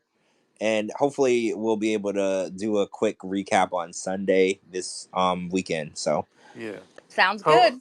Yeah, hopefully, I'll have energy this weekend as opposed to last weekend, and then we could do a Sunday night show. Who knows who will pop up? Yeah, I was Sounds surprised. We great. had Julian, and he's always been a favorite of mine. I'm a big fan. I Me call him too. Officer Julian, right? I'm a big fan. So it'll be Sunday, whoever pops up, that'll be fun. Hopefully somebody cool. I was thinking maybe Shabooty's baby mama Liz. Maybe. Like True. maybe not. Yeah, she could store her stuff here more than however many days that More. Indian lady. Well, have a More than great 19 Friday days. evening, guys. Thank you. You too. Thank you. So yeah, this episode will be up tomorrow on Spotify and Apple. So 90 Day Fiance Fridays podcast. Thank you for listening, everyone. Cool. Good night, guys. Y'all. All You're right. first on. Bye. Good night, everyone.